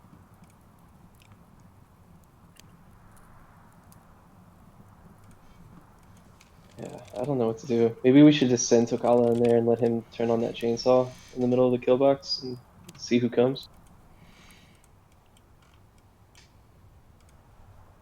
Oh, like I said, it's worth trying to see if these people are someone we can work with. You know, Remember that while you are where you are, you're out of sight. You're relatively safe. If you want to switch any spells, anybody, now would be the time.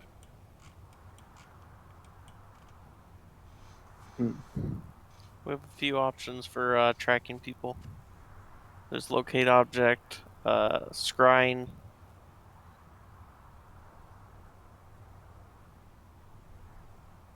I don't think any of us can do locate creature.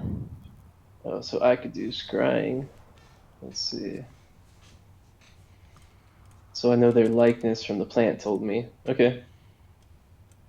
I could try to scry one of the druids if we want. You You could can try scry to scry the specific one that you saw in the vision. if you Okay. learn if you could do both, that'd be better. Because then you could scry, get a look at an object that they're wearing, and then track them down that way. Locate object is not a druid spell. Damn. Okay. Druids don't locate objects. Pfft. Yeah.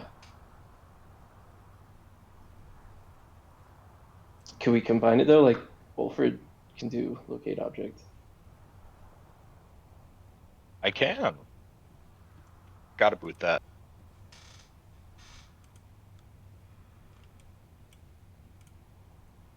And I could do scry. Scry. Observe a creature at a distance. Minute per level. If they make a will save, it fails. If they're on another plane, they get a bonus. Good lord. What is this fucking spell? Yeah, Some well, sort that's what I was saying too. If we don't do the spell thing, the other option would just be wait at a plant all day. I wouldn't. It's not secondhand. You've heard of the subject. It's a little better than that. I would give you +0 for scrying. Alfred, what's your current spell level? 6. You could do both scrying and locate object then. It's Oh a yeah. 5th level for a cleric. I'm gonna put them on my sheet. Sure. So if you snag both of those, you should be able to track down the lady. Although Alright, I Krokta's just the need. one who's seen the vision. Ulfred would not Yeah. get the same bonus. Fair enough. He'd get second hand, right? Yeah, Trying be to -5. Yeah. You could hang out at a plant all night. Hmm. do like plants.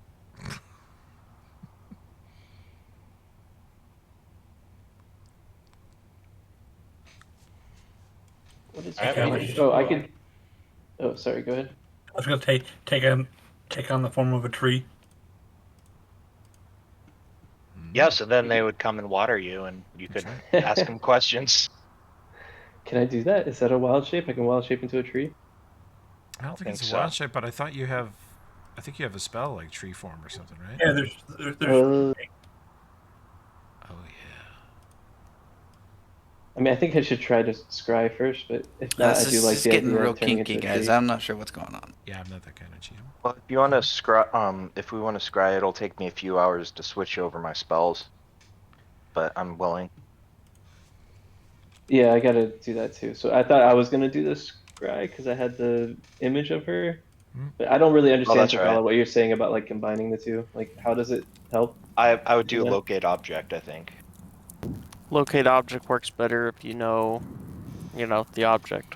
So So I could describe it to him, but yeah, I'd just be like, it's antlers, like a deer on someone's head. And then I would wild shape into a deer that has antlers that look like what I think they look like. that'd be a bad idea. Because it just takes you to the nearest one of that object. So Well, no, I would just do it to give him a visual image, and then I would wild shape out of that form. and then it also says you cannot specify a unique item unless you have observed that particular item firsthand. Oh, not through divination. Okay, well, so let's just scry then. Fuck locate object, I guess. Okay. Well, locate object would help point us towards antlers. Scrying would, obviously give us a chance to spy on them and see if that tells us where they're at.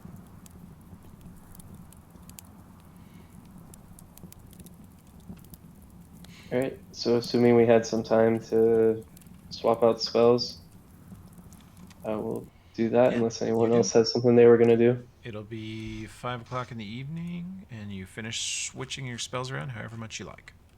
What next?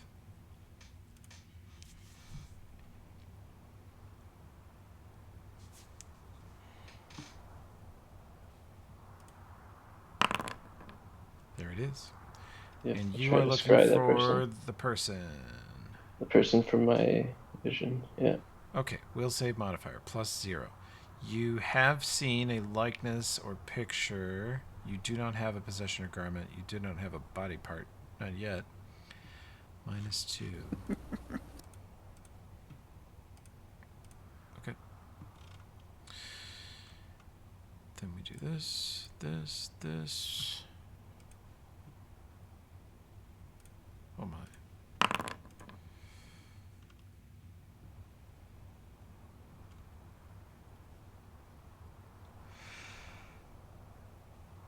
Make a will save. Hmm.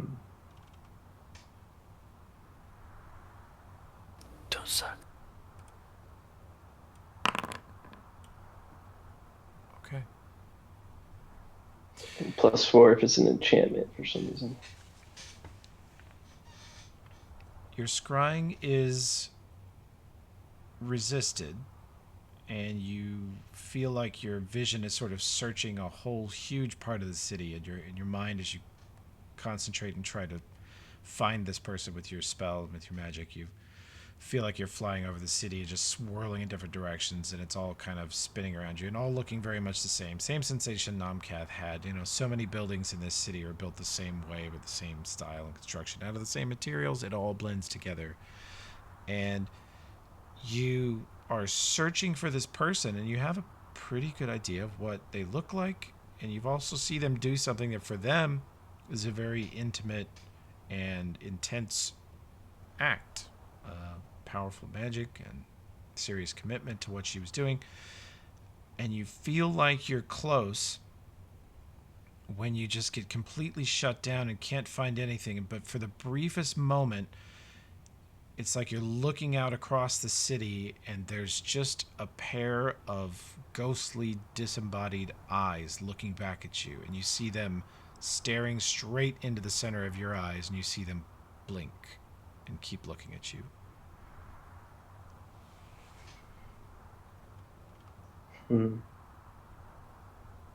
They're still looking at me right now.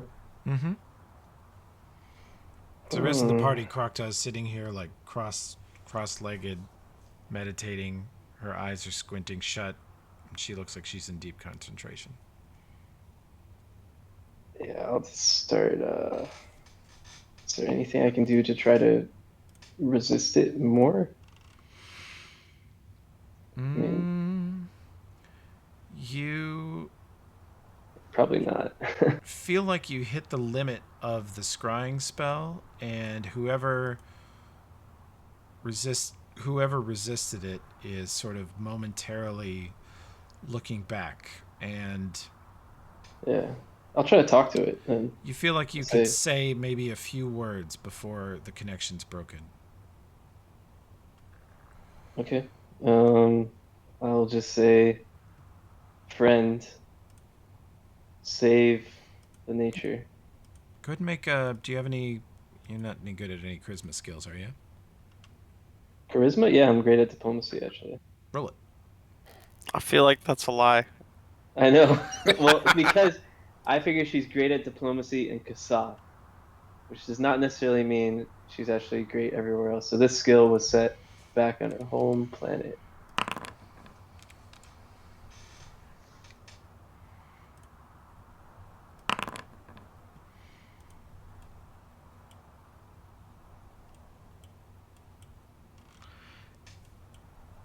What image would Krokta choose to send? Mental image, a moment, a memory, an idea? She would just try to like communicate her understanding and love of nature. So it would just be that plant that she was talking to earlier. Maybe replaying the image of the shaman sucking out toxins in the plant looking healthy, but then like heightening the plant to look even greater and have it grow like many plants around it. Just like the image of the shaman sucking out toxins and then many plants growing all around. Okay.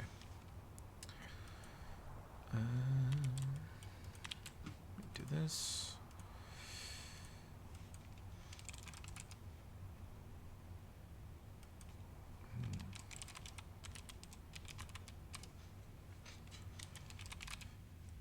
Okay. You get a sense of a location, and then the connection's broken.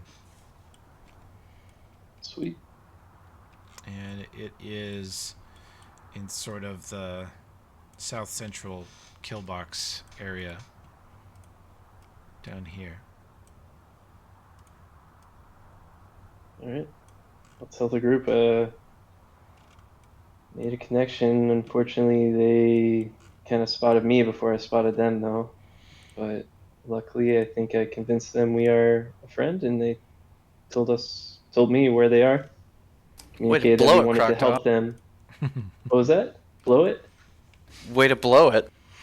I am an air druid after all. But yeah, they told me where they are. So I told them we want to help them with the plants and nature. So just FYI, if they ask, you're totally into the plants like me. That's gonna go well. But yeah, if everyone's ready, I can take us there. I know where it is now. Somewhere in this block of slums, and it's getting on into evening. The sun will be setting in about an hour. How many more hours of windwalk do we have? Oh gosh, like 4 or 5 still. Well, if that's the case, then I guess we could go ahead and check it out now. Yeah, let's go. Hold my hands. She puts out all 4. Gross. I do wish Tokala would have chopped off one of her hands at one point. That would have been great. I mean, you know, it's not over yet. There's still time. Wow. We'll get you a nice hook hand. Okay. So the party returns into the city. over the wall again in windwalk form. And we're going to descend down into this neighborhood. Now, this city is something like 95% human.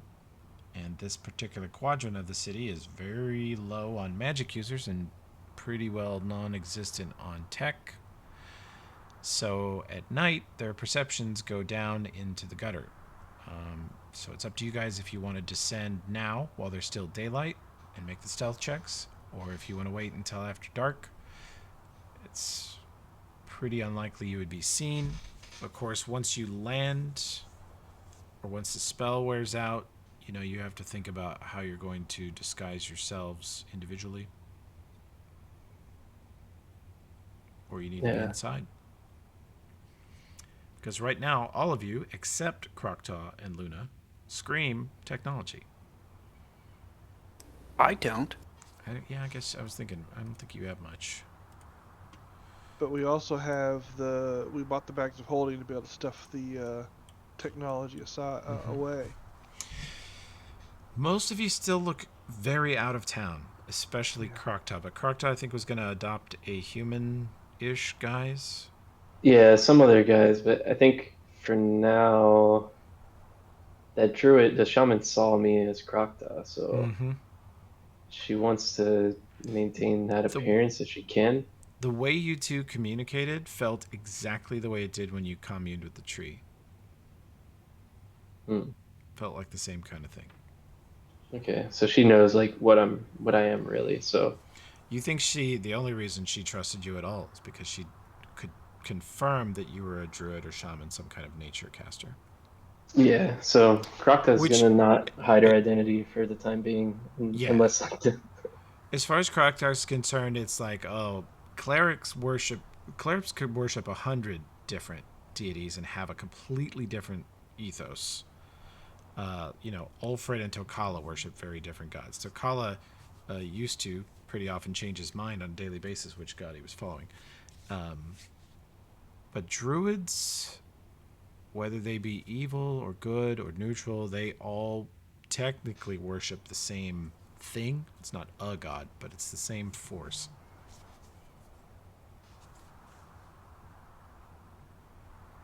So so I guess, do we decide, do we want to go down at night or just go down now as clouds? Well, I mean, it comes down to how much leeway do we want for a quick escape if things don't go right. Yeah, if we want that, we gotta go now during the day. Yeah. We can always find an alley to change back to solid form and walk around. Yeah, because Oberon can't teleport us all, right? No. And I'll say this right now. If we have to make a quick escape and we can't do it with Windwalk and Oberon has to teleport, leave me behind. Just forget about me and you guys go. I can disappear in places like this. How many people can I teleport at one time, Toby? Let's find out. Because he should be able to theoretically at least teleport us to that place we were just at outside of town, right? Yeah, you spent an hour or two there. Willing creatures.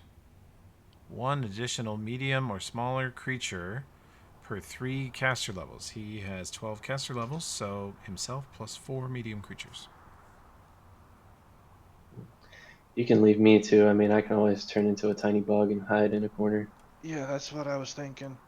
You could do that, or a bird, or a rat, or something, and get away. Yeah. The two of us had the biggest chance of just getting away in this place. So. Yeah. So yeah, good emergency plan if you have to, Oberon. Yeah, take everyone else.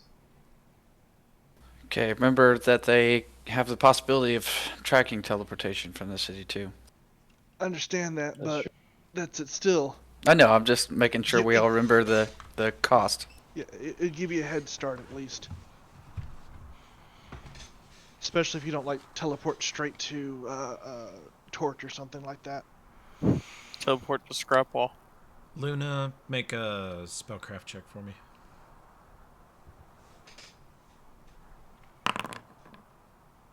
Luna says that it's true the Technic League are pretty well in charge around here, but Luna, you know that the Technic League are vastly, vastly, vastly outnumbered by the Barbarians, by the City Guard.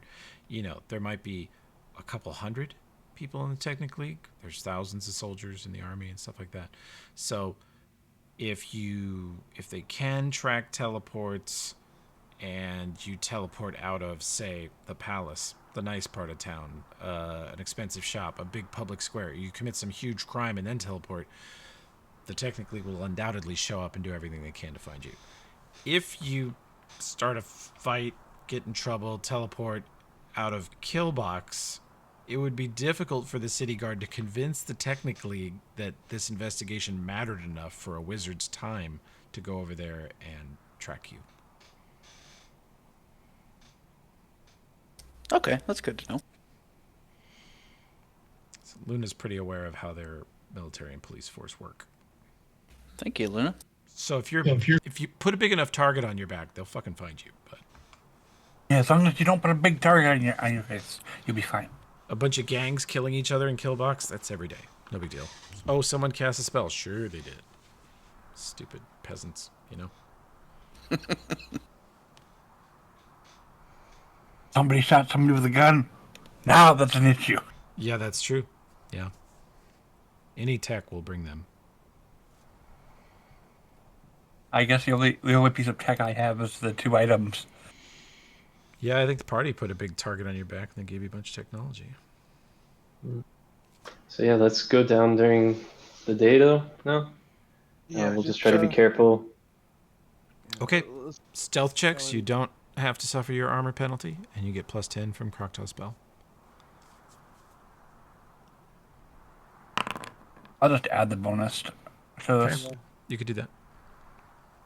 Do it that way too. Olbrun with a 16, that 11. goes to a 26. Damn, I rolled 4. If the rest of you have it calculated, 26 looks like the lowest. Nope, Oops. here comes Tokala. Okawa! Hell yeah. Let me get my gossipy citizens out here. Oh, Oberon's got that 16 stealth.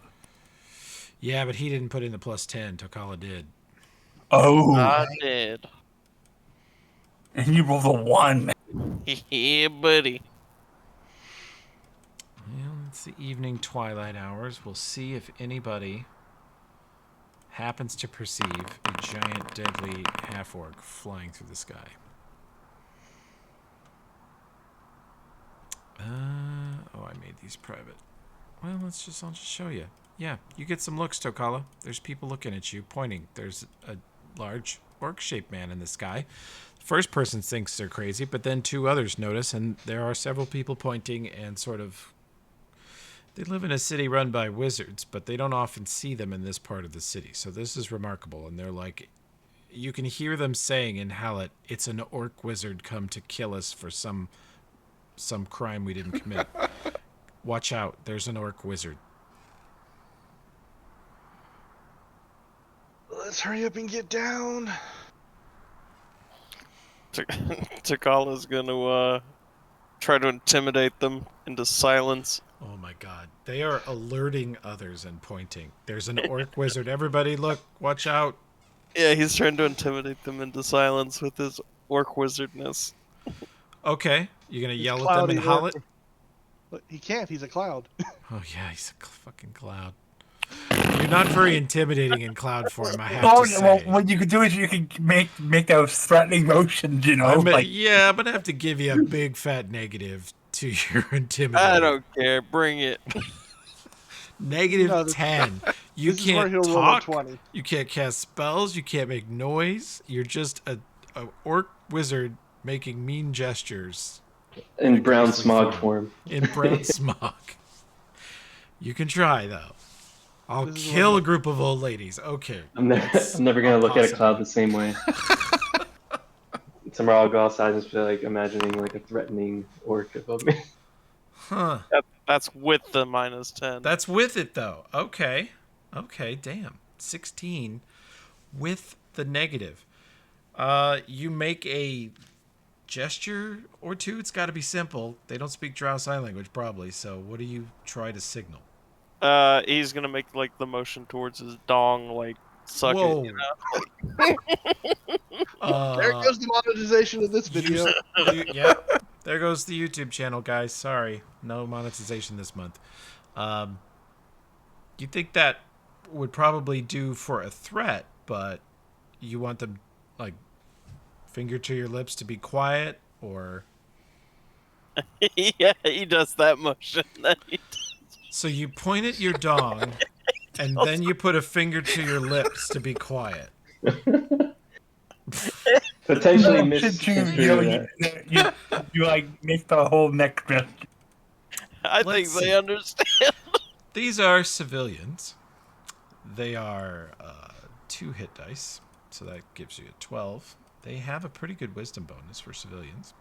So yeah, you successfully intimidate them by pointing at your dong and then making a shush. Dong, shh. And you see them stop pointing, stop calling it out, and try to they act casual. They just suddenly start walking different directions. They kind of scatter. The situation I've never seen that in successfully- Drow sign language before. Yeah. That was a de-escalation. That Wow. was something. They should teach that in police school. Orcish invisibility. Orcish invisibility is just threatening them and then shushing them. Love it. Okay. Well, I guess I don't like take up putting linguistics next level. Orcish sign language or Drow sign language? Drow sign language. Okay, yeah, probably. One of the two languages I Orcish should be get. good. Okay, you guys are floating down close to the ground now. We're What are you probably going to better do off, about hiding your technology when you cancel Windwalk? start stuffing it in the bags. Thought we would have done that, but hey. Oh, we can't put Cassandra in the bag though. Yeah, we can. He said that. You can put her in your backpack. You can well, hide. yeah, in the She's not that backpack. big. Right. Yeah. Okay. I mean, Luna would already had her comstat and the shotgun with the ammo in the bag. In the backpack or the bag of holding? The bag of holding. Okay, so it's not even in the same plane. And Tokala and Ulford are both like very visibly tech like ingrained in their skin and stuff, right? Yeah, No. implants poking out. Binox's mods are not obvious unless they are actively in use at that moment. Like when Tokala, Okay. if you told him to hey Tokala, pick up that car over there, and he could do it. As he did it, you would see that his musculature sort of bulges and strains in kind of exaggerated ways that make it clear he's not fully just normal. And then obviously Ulfred's legs open up and rockets shoot out, so tough to hide that. Oh, that's not just something dwarfs do. Yeah, Oh, that's not okay. just a dwarven racial trait. Okay. Would be amazing. So So, do we- rather than actually move everything to my bag of holding, I'm just unequipping them. Yep, that's what I did. Okay, that'll do. I As long as unequipped you them, guys you know guys where it move is. away. You know, if a fight breaks out and you want your laser pistol, you've got to get in the bag of holding for a round. Exactly. Fish it out. And that way, the first couple of rounds or something like that, I don't have like my armor or all my bonuses and such.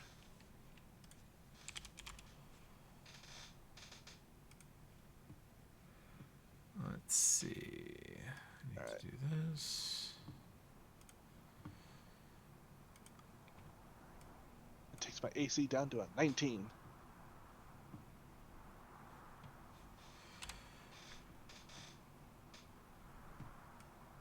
Hurts, doesn't it? Yep.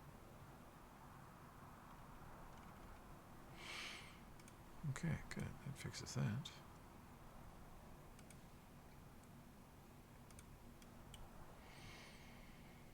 Boom. It's okay. I still got my plus 24 stealth. That's pretty good. I guess my only non-tech weapon is Bleeder, so I have that strung across me. Yeah, you don't have any subtle looking plasma shotgun and chainsaw. You're like a Warhammer 40k orc at this point. Pretty much. Okay. Are you guys going to float down the street as ghosts or walk down the street as normal people? I think it's best we do it if we walk down the street as normal.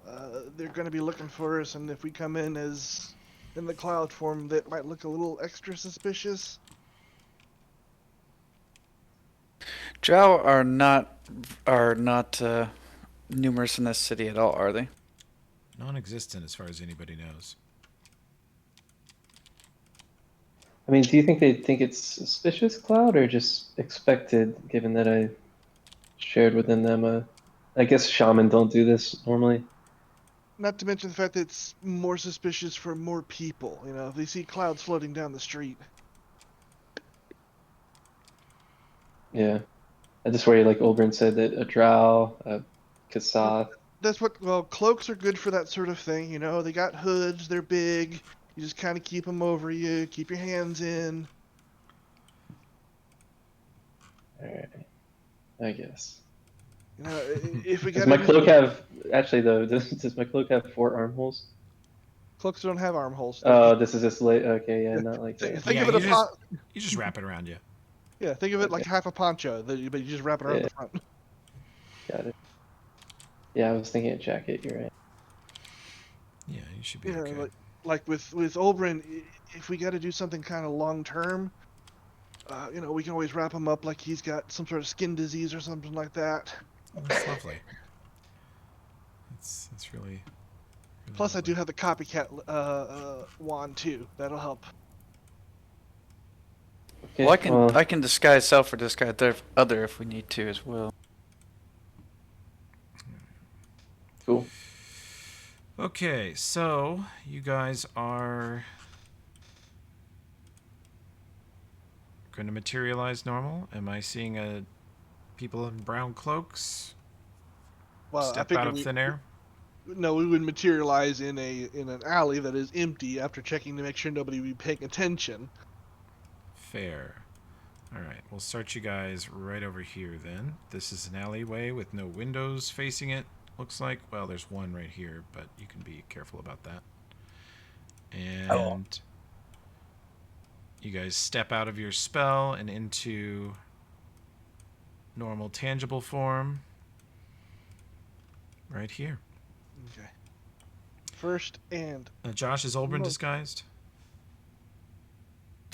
Yeah, what would be just a normal person? Yeah, you've seen him. You've seen you've seen a couple peasants, regular working people in this area. You can disguise as one of them. I'll go ahead and I am going to cast a single spell. Okay. Do you have There a you macro for disguise self? Probably DS. I think I made one. While she puts on her helmet. Okay. Nice. You guys see Luna put on her helmet and mutter a word and kind of wave her hand, clearly casting a simple spell. And she suddenly looks dramatically less distinct. She could just be any old barbarian warrior walking down the street. You can tell that she's got a weapon, but it looks very plain. Armor looks plain and kind of dirty and dusty. She just looks absolutely not very distinct.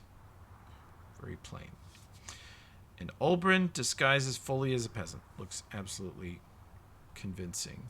You can roll a disguise check, Olbrin.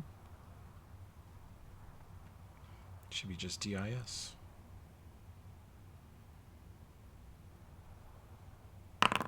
And yeah, even though you haven't bought it, you got a big charisma, so that's 14. With disguise self, that is a 24. Very convincing disguise. Especially at night, will easily fool any human citizen. I'm going to start with perception roll. I am definitely looking for gang signs, basically. You know, markings, watchers. Okay. I'm assuming this is hostile territory, and I'm looking for anything that's going to cause us problems. Okay. I would like you to use your knowledge local skill for that. Okay, I can do that too. No, Luna. You're from here. You've done this 1,000 times. That spell's perfect for this purpose. And Okay. you actually, like, if you just take away some of the distinct features of her, she really does look like a local. Okay.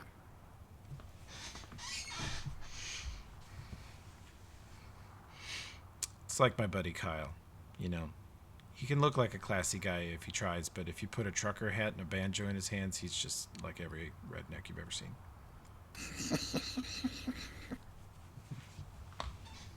Hillbilly There we redneck. go. I don't know if that's such a good spell for this situation, Tokala. Face of the Devourer is in no way a disguise spell. Nobody will recognize him. I was gonna say they won't know it's me. They'll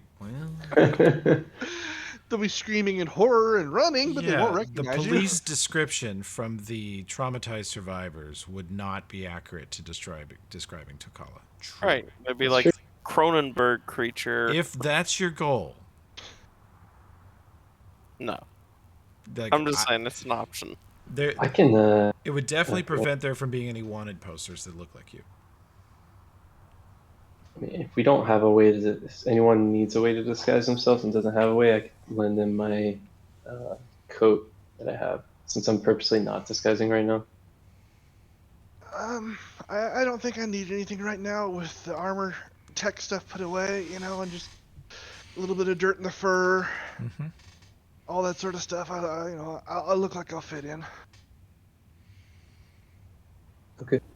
Yeah, you guys, since you flew here in luxury and style, you're not really very dirty. You don't look travel worn. Well, Namkath would definitely be like grabbing dust and putting it on it, because that's just blending. Not a stealth roll or disguise kind of thing, more just blending in. Sure.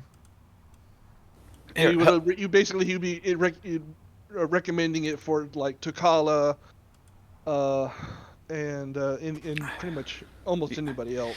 yeah, you want to help me because I did this wrong the first time. Help me blend in here. Okay. All right, just unfortunately, the normal things I would do won't work because of your stupid dress. Well, Just I'll all put the it dust- put it on the other cloak, not that cloak. Yeah, you Jeez. try to smear dirt on it, it just falls off. Exactly. So here, just hood up all the way, close it there. Use those ears more than your eyes and follow us around. Keep your head down. Okay. Keep the hair tucked back behind your ears. Yeah, he's got a disguise self spell on right now, Yeah. so he looks convincingly like a local.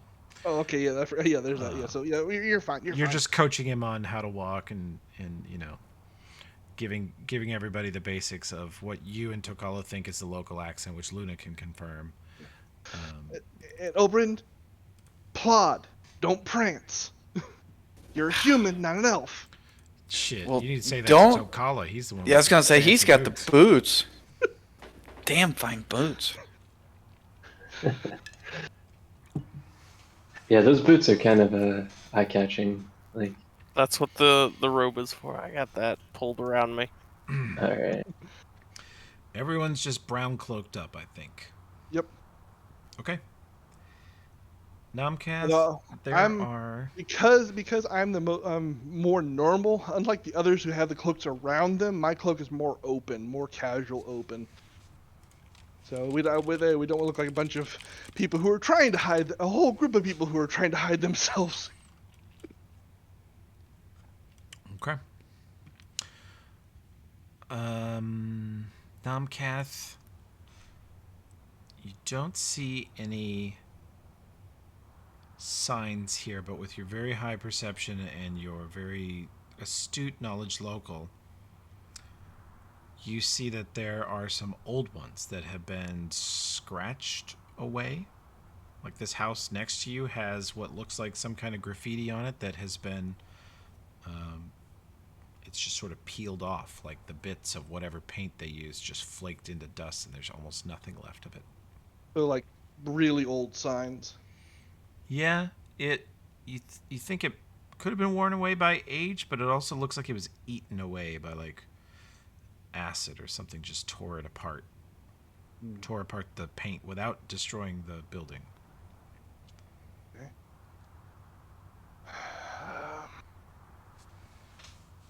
And this is, let me guess, wooden building? Wood and stone. They use a lot of sort of adobe, sort of mud Okay. bricks made from local stuff. And most of these eaten away signs are on the wood portions? You just see one old sigil here on the house close to you that's gone. Okay, and is it on the wood or the stone section? It was Or on the stone. Adobe? Okay, so that's not what I was thinking. There's something used to be here, but somebody else claimed it and wiped away the sign. I couldn't tell you anything more than that. Keep your eyes open. Don't meet anybody's eyes too long, but don't shy away either. If somebody looks at you, you look at them for a couple seconds and then you look away. You got it? Understood. Don't get All right. punked by the locals. Let's Yeah. go. I'm not gonna let one of them stare me down, Tomcat. I mean, Well, the problem is if you do it too long, then they're gonna start, well, acting like you and just wanting to start make trouble. We don't want to make trouble right now. Acknowledge them, show them a little bit of spine, and then let them and then move on, because this is their territory. If you get into it, Tokala, I got your back. And Noble shows his sword. I'm getting good. hell yeah. GUD, good. Getting good. Get good, nerd. Okay. Krakta, you feel that the home you're searching for is to the north, not far. Okay, she'll start walking that way. I'm stuck in a wall though, my token. Oh. Well, get out of that wall. Cool. I think I'm stuck again. Why is there a fucking... Here, I'm just gonna... These map designers, they're There so we go. funny. When they make a Foundry map, they just put... Oh, that was weird. I was in the walls same. in I there. was in the same spot where you was, Yeah. and I just get stuck. That's supposed to be a roof or awning that you guys were trapped in. Yeah, but for some reason, I'm able to, move right through it.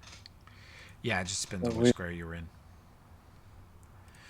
Okay, so you're moving through this neighborhood, and you can actually see people don't have glass in their windows necessarily. The dust comes right in.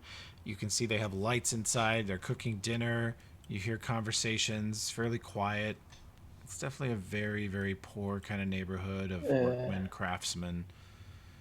And I point at the plants I see through that hole in the wall, I guess, in the window. yeah, you see this place right here.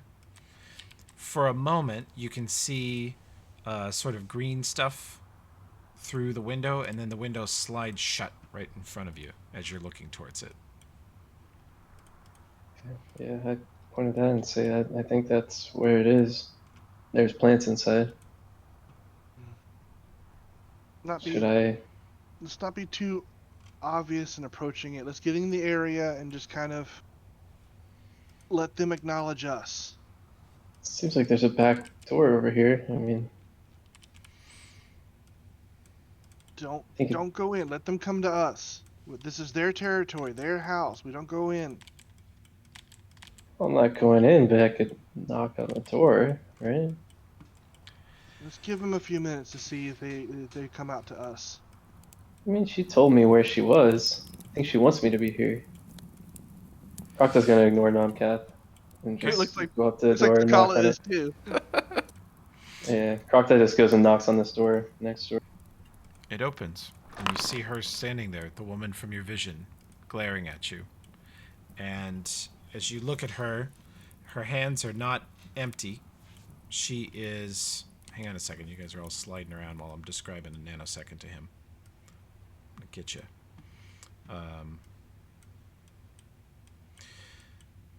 And her hands are not empty. In fact, her arms are grown and they look kind of huge and muscular. They almost look like lion's paws, and her hands are in fact huge clawed lion paws, and she's holding them up in sort of a defensive posture as she opens the door.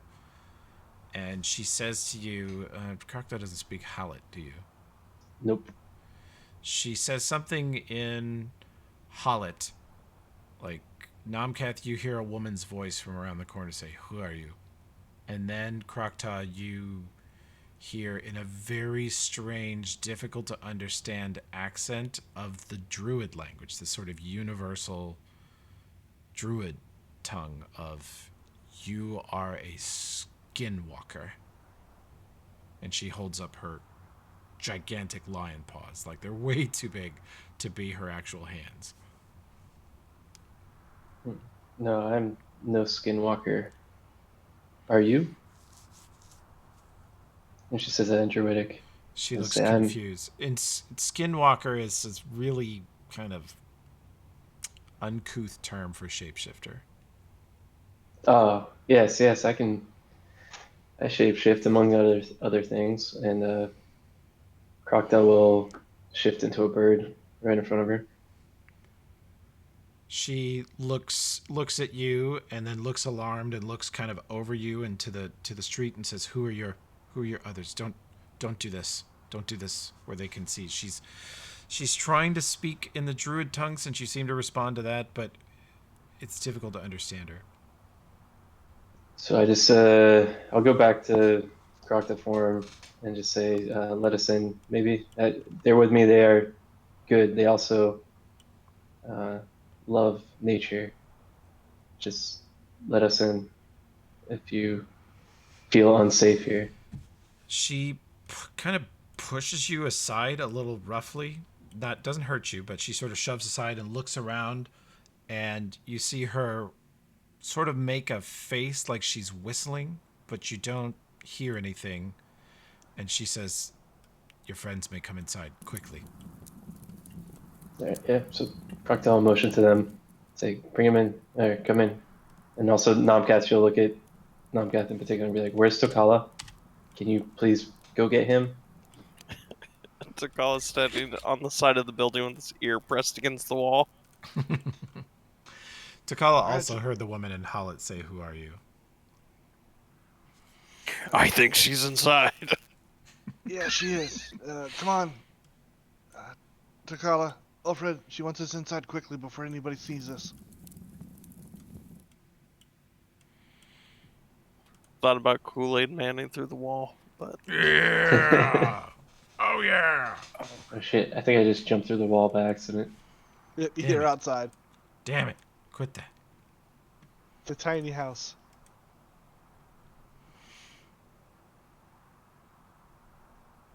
All right.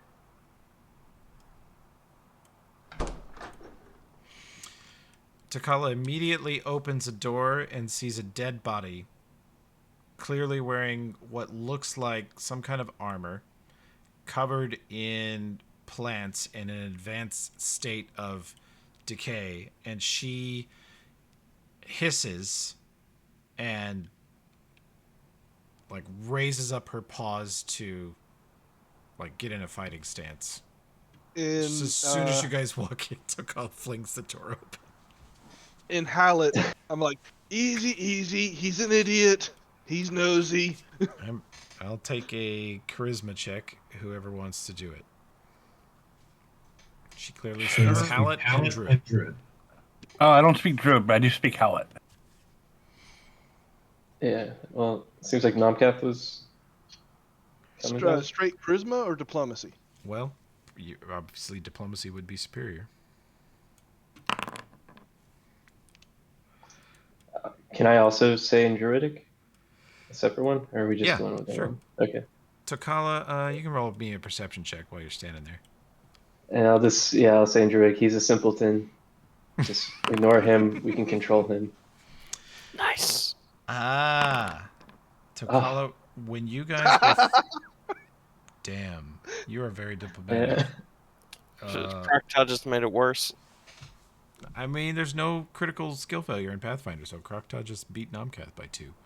Mm-hmm. So, Takala, when you guys were flying over the center of the city, there were guards along the wall. This is one of them. That is the city guard's armor You can see a weapon laying in the pile with him, like a city guard issued longsword. It's definitely a city guard who has been dead for weeks and is being like rapid decomposed by some kind of plant magic. Kyle looks at the body, looks back at her, and just goes, "Ha!" She calms a little bit and storms over there and shuts the door. And she says, "Who are you? Why are you here?" She say that in Hallett or Druidic? She says it in Hallett since Nomcath's speaking Hallett to her. And yeah, Okay. I'll just say in Drow sign language, really. She'll actually switch to common. Her common's also kind of rough. She says, "Why? Okay. Who are you?" When she's looking at Nomcath, if I can get a chance behind him without her seeing me, I'm just gonna like sign language really quick. Remember nature. You like plants. Short version is, we got a grudge against the Technic League. So we're here to see what kind of trouble we can cause them, as long as it doesn't cause too much trouble for other people.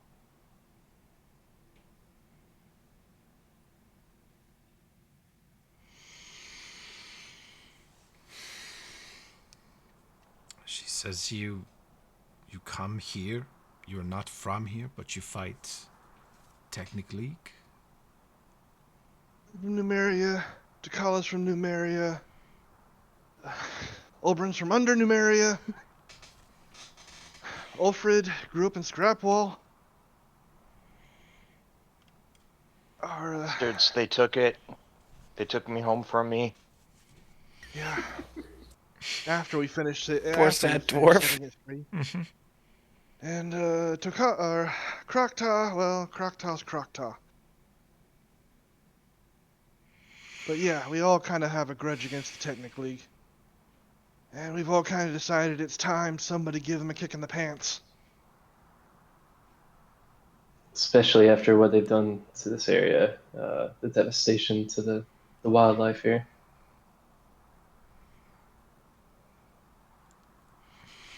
That's also a bluff, to be honest, because Crocta doesn't care that much. So. Fair enough. -1 bluff.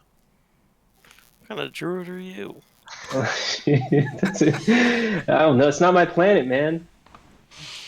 She's got Not my some planet, not my- detachment, like dissociation issues. You know, it's Not my planet, complicated. not my problem. This house has a number of small little potted plants, little starter plants. She clearly is like, propagating and tending. There is a large bush in the center that somehow she's kept alive and nurtured. It has actual blueberries on it. And it's a nice little berries. less filthy in here. She actually has very dirty, you now realize probably intentionally dirty windows. The insides are perfectly clean. The outsides are dirty to make it difficult to see into this house. And she says, "You come to the city to fight technically." Yeah. She says, "You can stay here. I must go and speak to my sisters." All right. But let's be completely fair here. You try and pull anything, we will fight our way out. I'm just being honest. We clear?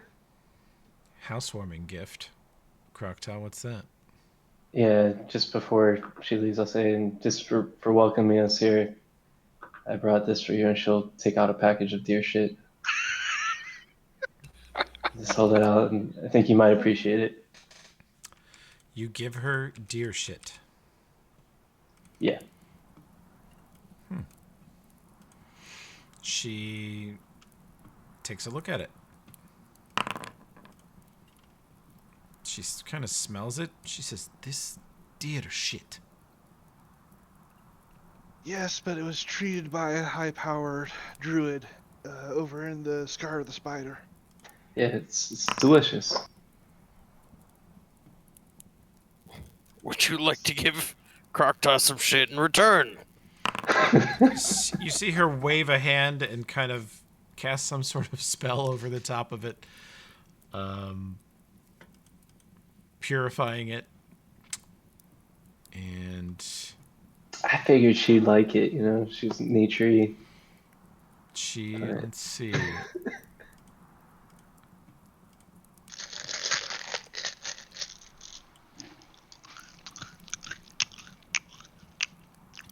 Ugh.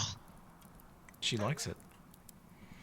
You see her take a little nibble of it, and she says, "This is strong medicine. Great druid made this. Yeah. You made Hey. this?" No, not me. But someone we know, a friend. She's got like a little handful of it that you gave her, and she just nibbled on one little piece, and she says, "I take this to my sisters. I come back tomorrow, noon, midday." She points at the sky and says, "Sun."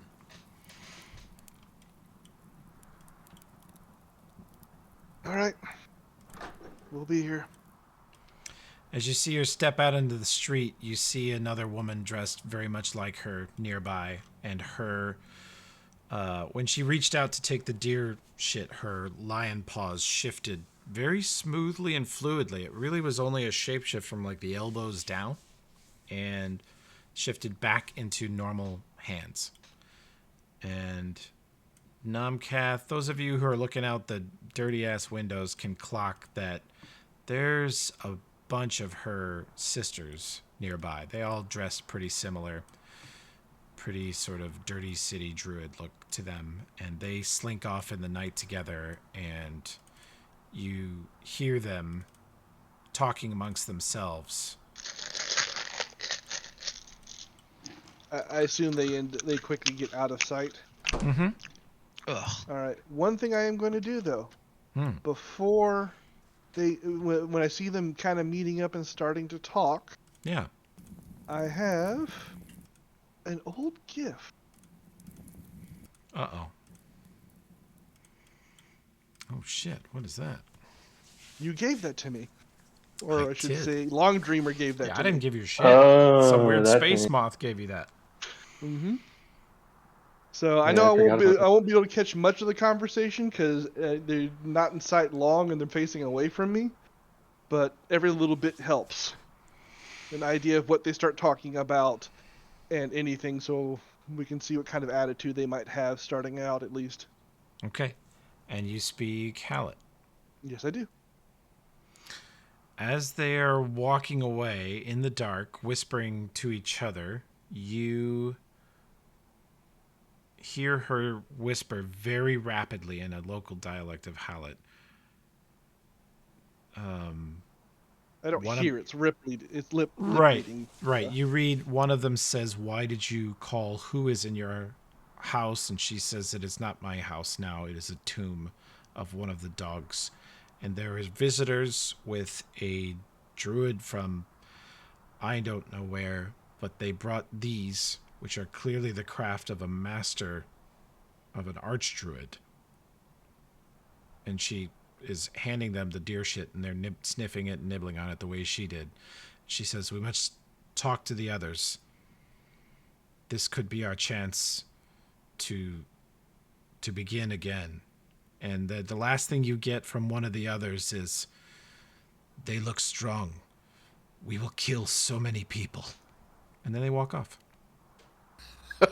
So basically, as they walk off, you see Nomcap just like literally put his almost literally put his nose to the glass, and he kind of puts his hands around his eyes to block out the light so he can get his low light vision, to he can watch them as much as long. He's like completely still, you know, just the touch of his tail kind of twitching a little bit, and then finally, after a couple of minutes, he just kind of nods.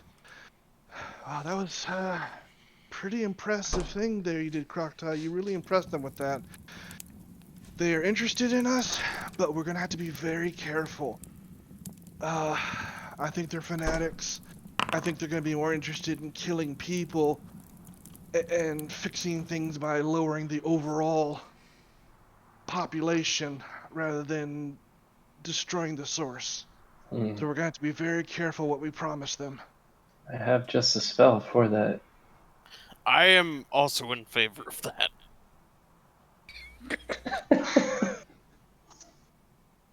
I'm not actually, but I Enrique loves the idea. Crocodile wouldn't do it though. The city's the heart of evil. Yes, but You make a strong case. the thing is, it may be the heart of evil, but the people here aren't all evil. You When a hear a snake- very, very quiet, whispered voice from Namcat's backpack says, "That woman was very evil."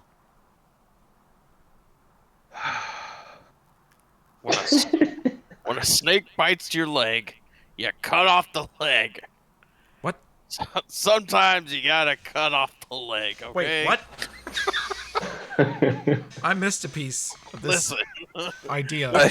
when your gunslinger goes crazy, you bash him in the head with a rock. You know? Oh my god! Sometimes I you love just that gotta- moment so much. you just gotta get rid of the useless, you know?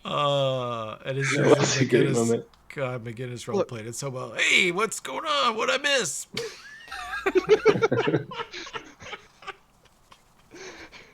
Nothing. Between that and the epic firefight that I totally ruined his moment. Yeah. McGinnis, your holster's on fire. Whoa! Did you watch that one, Rye? No, I actually have not watched. I don't think I watched that one. Okay, Yeah. short version is, as you know, McGinnis was our gunslinger. Yeah. We came across a gunslinger ghost. It's like a pretty freaking powerful undead, very specific undead. Challenged McGinnis to a duel. Naturally, he accepted. Toby did some different rules. Basically, they were rolling initiative every round to see who got the shot off that round. McGinnis had a cigar that gave him like a +10 to initiative, so he was beating initiative every time, and he's using basically a plasma pistol and fanning the freaking lever on this plasma pistol at this ghost for 8 rounds.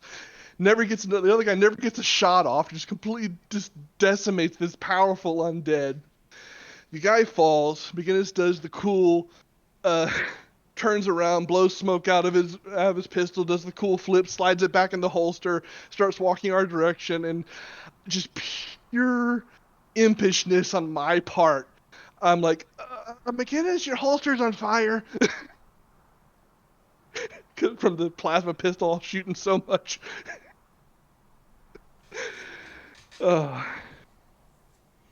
It was hilarious. It was a lovely Anyways. moment. Good times.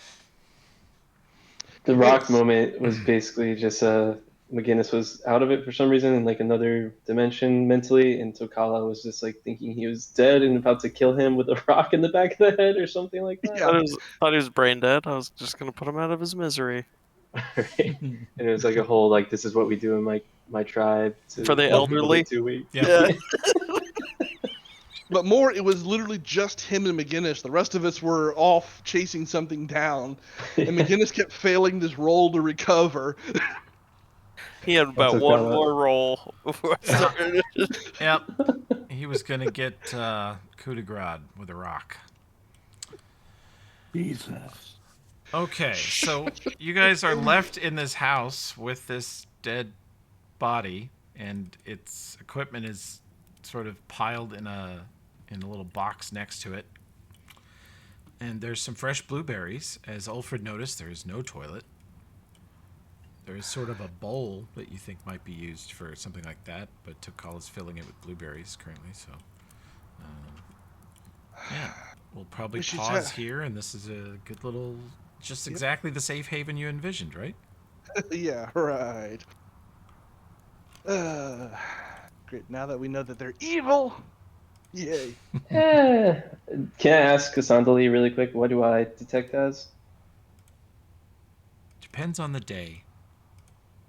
There you go. You're walking around with me. Sometimes I could detect as evil. Usually neutral.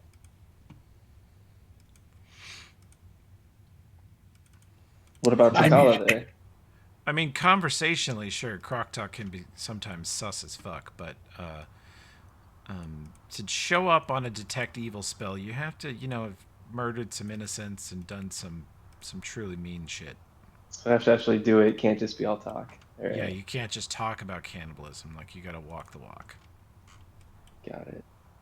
I mean, literally did warn him like, hey, these guys are known as, big criminals and whatnot.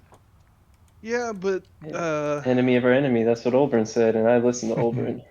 now I'm kind of was thinking more Never along the listen to lines of, exaggerated stories by the government / people who have unfortunately been caught up in the things they've been doing, kind of things, not actual, Smiler level problems. So Well, Yeah. we'll see how far we can go with them at least.